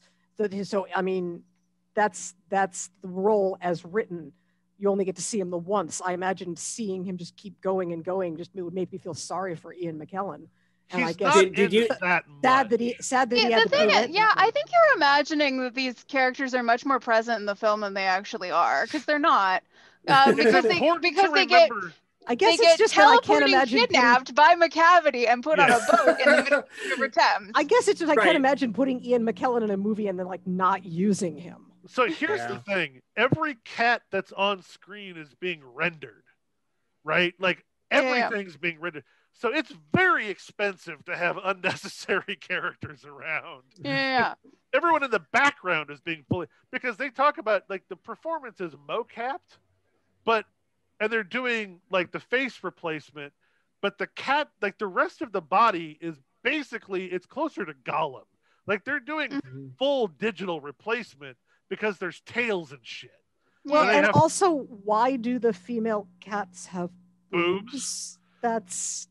Why don't they have 8? This gets back to my whole theater kid energy, because everyone is DTF. Yep. Especially Victoria. She has got fuck me eyes going the entire time at literally everyone that walks by.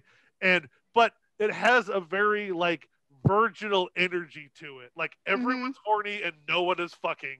Like it's heteronormative too. It's like it's Crucible cast party. The SNL. Very much so. Yeah.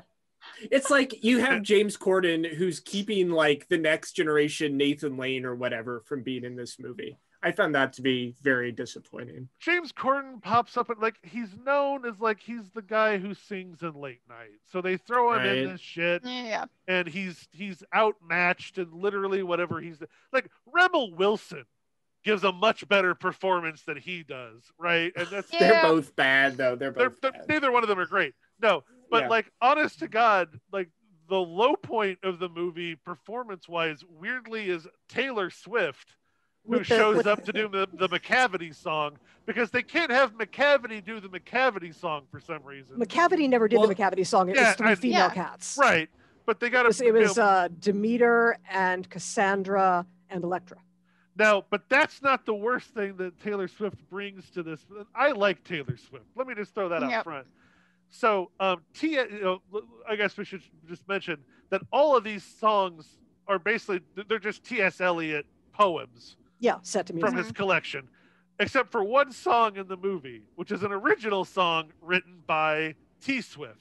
Because you have to write an original song to get nominated for an Oscar. So it always has to be an original song. It's always the worst one.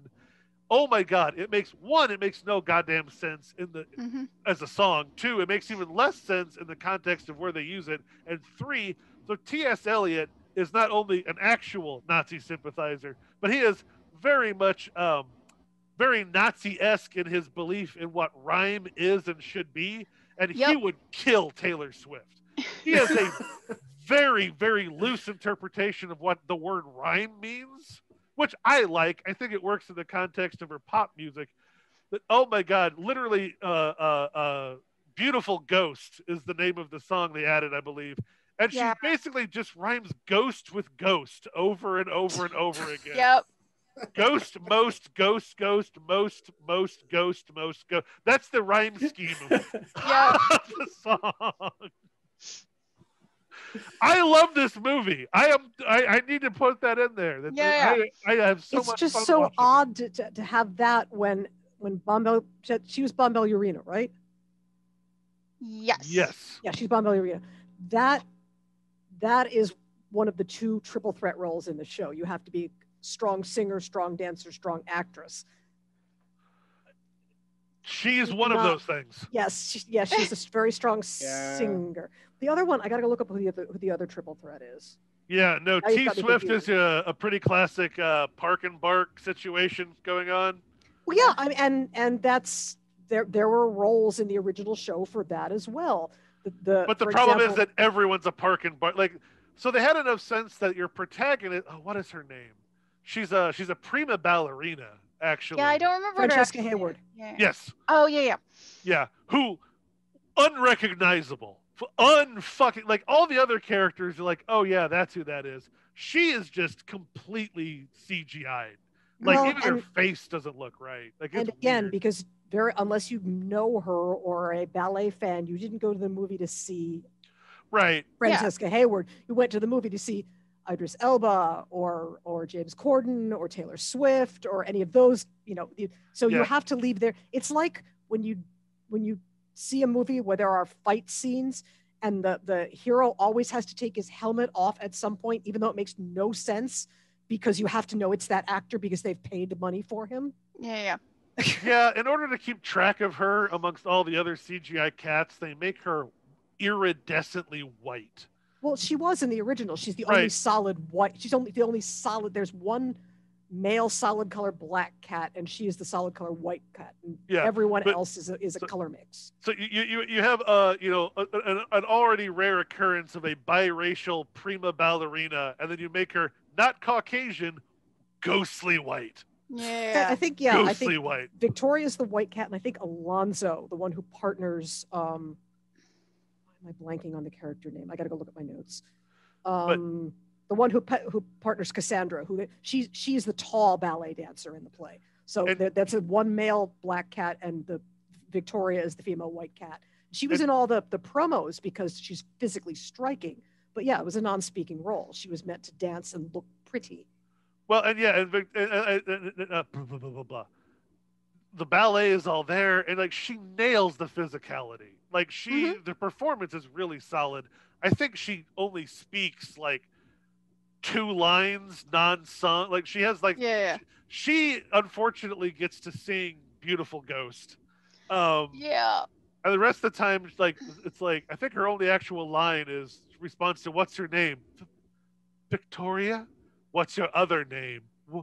What? And that's just so they can introduce the idea of a genital cat needs 3 names. Yeah. And I've seen the sequence with her with Mungo Jerry and Rumpelteazer in the weird little house. Mm-hmm. Which that's just disturbing because they can't make up their mind about the scale. No. Yeah. At no point do they decide how big the cats are in relation to the universe. It's wild. Let's talk about the Uncanny Valley as our last part of this, because that is a big part of the movie. Yeah. I don't think there's an uncanny valley conversation to be had because it's just it's not they don't look human enough to qualify for uncanny valley. It's not visual. Close to it. They don't look like humans or cats. They look like the cast of Cats. Mm-hmm. Like there was they don't. That's the problem. There was no reason not to do this in costume. There was zero reason not to do this in costume. Although the picture of Judi Dench, which by the way, it was interesting that they cross-cast that role because old Deuteronomy is a male character on the stage show. Mm-hmm. Yeah. But in the first, we were talking about when they originally released the movie, they hadn't had time to finish all the CGI, so there were things that weren't quite done. Yeah, and she's got actual fingers instead of claws. And then, like, after the movie had been out for 2 or 3 days, all the Sarah and I ran out on the last day before they released the patch. Yep. They were downloading the patch overnight so that they could fix a bunch of shit. Yeah, no, we saw the 1040 on Sunday night show, the last show on Sunday night at our local AMC. We were the only 2 people in the entire theater. It was incredible. It was one of the greatest movie-going experiences. That's amazing. And it was just the 2 of us by ourselves in the theater, just like screaming. When Judi Dench presents herself, when she's just like gets so horned up that she sticks the legs straight in the air and presents herself, we died. We were like, "Oh, you get yours, Judy." No, at one point, Idris Elba removes his McCavity coat. I hate that. Horrifying CGI bodied. We both screamed out loud in this empty theater. Like, so they have like cat costume bodies, but some of them wear clothing over it, and then and he sheds the coat. They're like, "Oh, was that part of you?" What is the law? To not walk on water? No, Aaron, you don't understand. At one point, twice in the movie, Rebel Wilson unzips her skin and steps out of it. And there's a costume under her skin. And it's a plot point because she uses that superpower to escape. It's not a metaphor. It's a physical manifestation in the world. It's diegetic skin shedding. So our listeners know this is not an abusive situation between Chris and Aaron. This is just how Chris talks. I'm still waiting for somebody to re-edit scenes from this movie with like dialogue from Island of Dr. Moreau. Yeah. Other way around. I want someone to take cats and put that in Island of Dr. Moreau. Oh my God. Exactly, though. That's what I'm talking about. That's the idea. So every time I've seen this on stage, Old Deuteronomy has been played by like an old black guy. And that's why the whole Judi Dench thing really threw me off. And I think the last time I saw it, he did have like a coat that he took off. Yeah, it was just it's generally has like a big, he's basically a large old cat. So it's this big fuzzy coat and it's not a dance role. So basically all he does is stand there. And I think one time I saw it was an old black guy. The other time it was an older white actor, clean shaven. Because you have to do the makeup to get it to work right. Yeah. But no, it's just he just sort of stands there and the most you get is a gesture. Mm-hmm. So, but I saw the thing where Rebel Wilson unzips her fur and there was that and the tap dancing cockroaches and the mice with the children's faces. I'm like, that's not uncanny valley. That's just like what was wrong with last night's dinner. What did I eat? Those were the wrong kind of mushrooms. Yeah, and honestly, like it's like the effects used on those cockroaches are like not even as good as Joe's apartment. Yeah. So like again, it's not even uncanny valley. It's just like this is a thing that's happening. Yeah, it's grotesque. It's grotesque. Very Escher because like they're dancing on the underside of the table and shit. Yeah, it's kind of. And she's eating them throughout the sequence. Yes. Yeah, which is again very bizarre. For it was a comedy turn in the play for an excuse to do some tap dancing because we've had jazz and we've had ballet, so we have to have tap dancing now. Mm-hmm. Here's the thing. Like I will always say, and I'm going to reemphasize this right now. I have 2 kinds of movies that I will love forever. A's and F's because those are movies that swing for the goddamn fences. This movie swung hard. Every time a decision needed to be made, they're like, okay, what are we going to do for this scene? Let's get Jason Derulo and have him come milk all over the entire cast. Right. Awesome. Do it.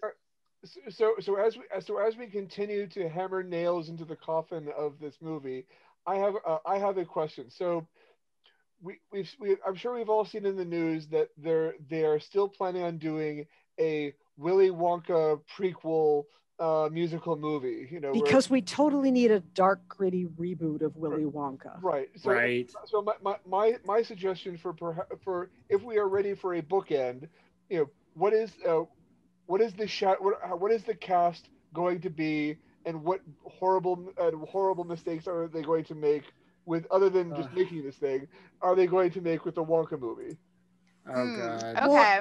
Well, the main issue is that, again, the movie, the book is not called Willy Wonka and the Chocolate Factory. It's called Charlie and the Chocolate Factory. Charlie is the main character. Right. Willy Wonka is the facilitator, because there's Charlie in the Chocolate Factory, there's Charlie in the Great Glass Elevator. So I think the reimagining of Willy Wonka as the lead character came with the movies, first Gene Wilder and then Johnny Depp, where they've reimagined it that he's much more interesting than the journey where you learn stuff. It's the weird guy. So what if they double down and let Johnny Depp do it age down? Oh, dude. Johnny Depp is not going to get to do anything now, hopefully. No. Okay, they're going to cast Jojo Siwa as Willy Wonka. And I think that's great. Oh my God. My daughter hated Jojo Siwa for the longest time as a young child, and is now forced to begrudgingly respect her because she came out. She just came out today. So my daughter literally went, "Oh, damn it. Now she's So to get to what Aaron was saying, Aaron, I think you and I used to have this conversation about Boba Fett, about how no one wants to know the backstory of Boba Fett, right? Oh, but then the Mandalorian came out, and so now I feel like that's maybe in question. Yeah. Normally the telling the backstory of the Man of Mystery breaks it apart. Right. It takes a very careful hand to do it right. Right. And again, in The Mandalorian, Boba Fett is not the main character. Right. Again, he shows up. He's a reprise, and he has his own story arc within the main story of Dadalorian. At least that's what. Right.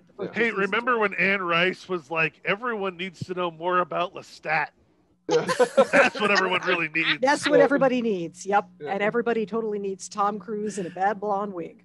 Oh God, Tom Cruise.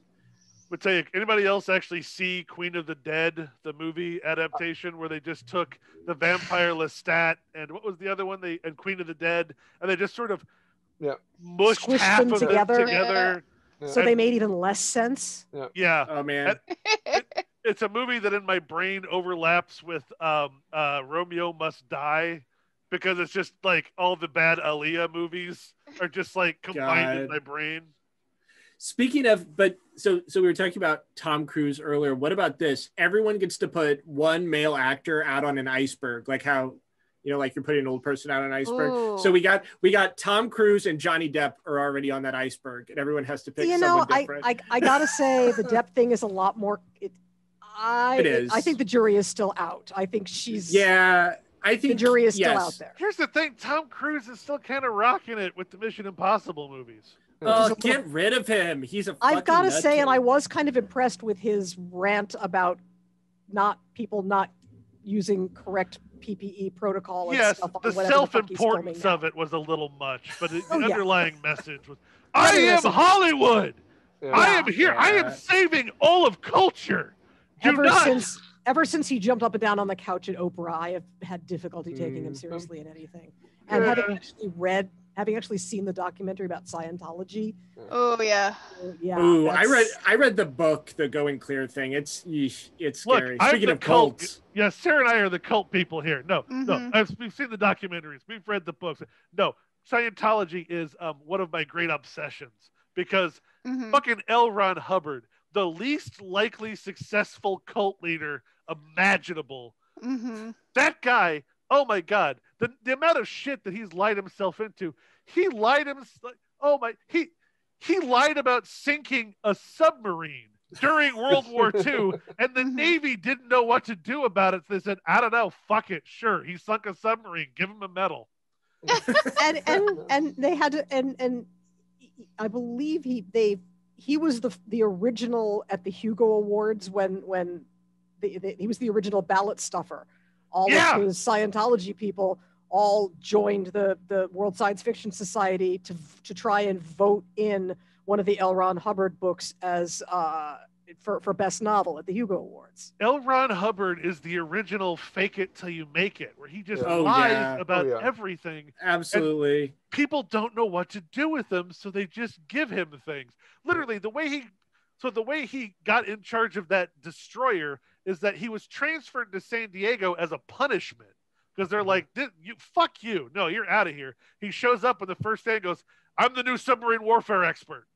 Really? Yes, the Pentagon sent me. Oh, okay. Well, okay, Captain, here's your boat. And he goes out and he tells the men, drop the depth charges. What? There's a submarine here. What?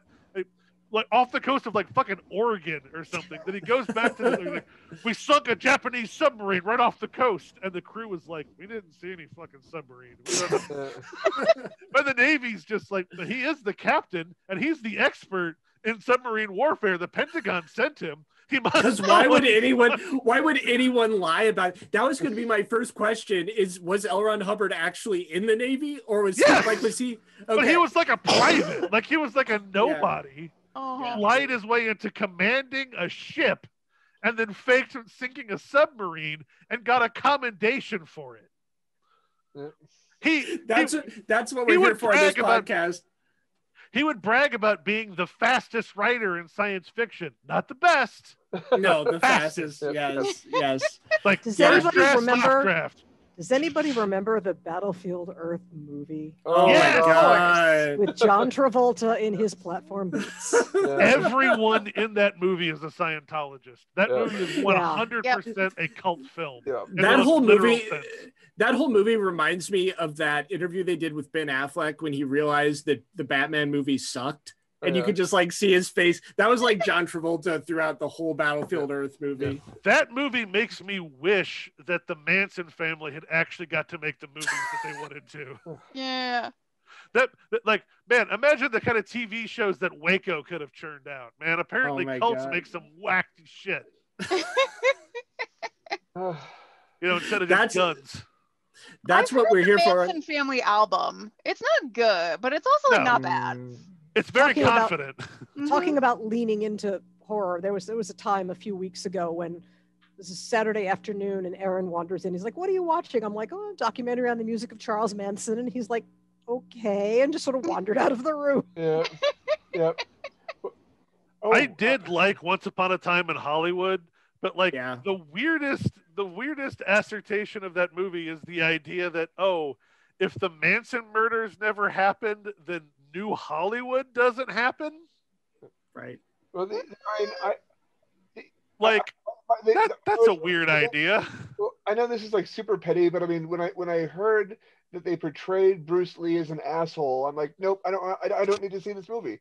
No, I mean, if you read about Bruce Lee, like he probably was to some degree, but maybe not exactly like that. I thought you can get away with a lot when you're that cool, though. Yeah, right, exactly. And that's kind of I think that's the line where he was. Yes, he was in your face, but kind of deserved it. Yeah. So. Right. He was also doing a lot of really cool shit. And he was pushing a particular viewpoint that was not in Hollywood. So exactly. And the idea that, Brad Pitt's character like beats him in a fight is obviously... Oh, that was so annoying. That was so fucking annoying. Like Bruce Lee was a lot of things. Like, look, okay, Bruce Lee lied about a lot of shit, but he was also like genuinely like a street scrapper. Like that dude could fucking kill you. Well, he would actually do the thing where like he'd go before he came to the Hollywood and everything. He would do the thing where you'd like go to another dojo and just be like, "Hey, who's your best guy? I'm gonna fight him." Yeah. Some of that's an exaggeration. Okay. Oh, did any of you guys ever see the biopic they made based on the widow approved biography? You mean the one the Chinese government made? No. This was made in the U.S. Is this the one where they had the ghost haunting the family? No, God, I'm trying to remember the name of it, but it's one. I think it's the one the Chinese government made because Wasn't I think this it was episode like supposed to be about cats? Oh my God, we've gone so off track, you guys. What I love about that one though is that it takes all of the weird lies that he told as 100% true. I think we got here because we were talking about movies that didn't necessarily need to be made, or at least, as Chris said, swung for the fences and they missed and shot themselves in the foot. Yeah, I think maybe in like 2 years when we're all less traumatized about grifters, maybe we can make a grifters episode, but I feel like we've all seen enough grifters in the last 4 years. Believe me, famous grifters is another one of those things that I just know way too much about. Mm-hmm. Let me tell you, I know way too many stories about way too many doctors that all end with them practicing in Tijuana. Yeah. Including, hey, did you know that country music radio was invented by a guy who was driven out of the country because it turns out that implanting goat testicles in people and living human beings is a bad idea? Yes. Yes. Everybody! And that guy invented country music radio. From a station like 100 yards over the border in Mexico because they threw him out of the country. Yep. Excellent. Good night, everyone. Thank you, guys. I have 2 hours and 15 minutes to edit, you guys. We have to stop recording. Yeah. All right. Bye. Bye. That was excellent. That's it for Season 4, Episode 17 of Gateway Geeks Podcast. Skimbleshanks can get it. Thanks for listening, and don't forget, we are now on Spotify as well as Apple Podcasts. You can tune in next time to our Valentine's Day episode where we talk Wanda Vision and other romantic touchstones. This episode was with Sarah Jane Connor, Chris Knetzer, Joe Kohlburn, Aaron Robb, and Wendy Robb. This episode was edited by Joe Kohlburn and produced by Chris Knetzer and Joe.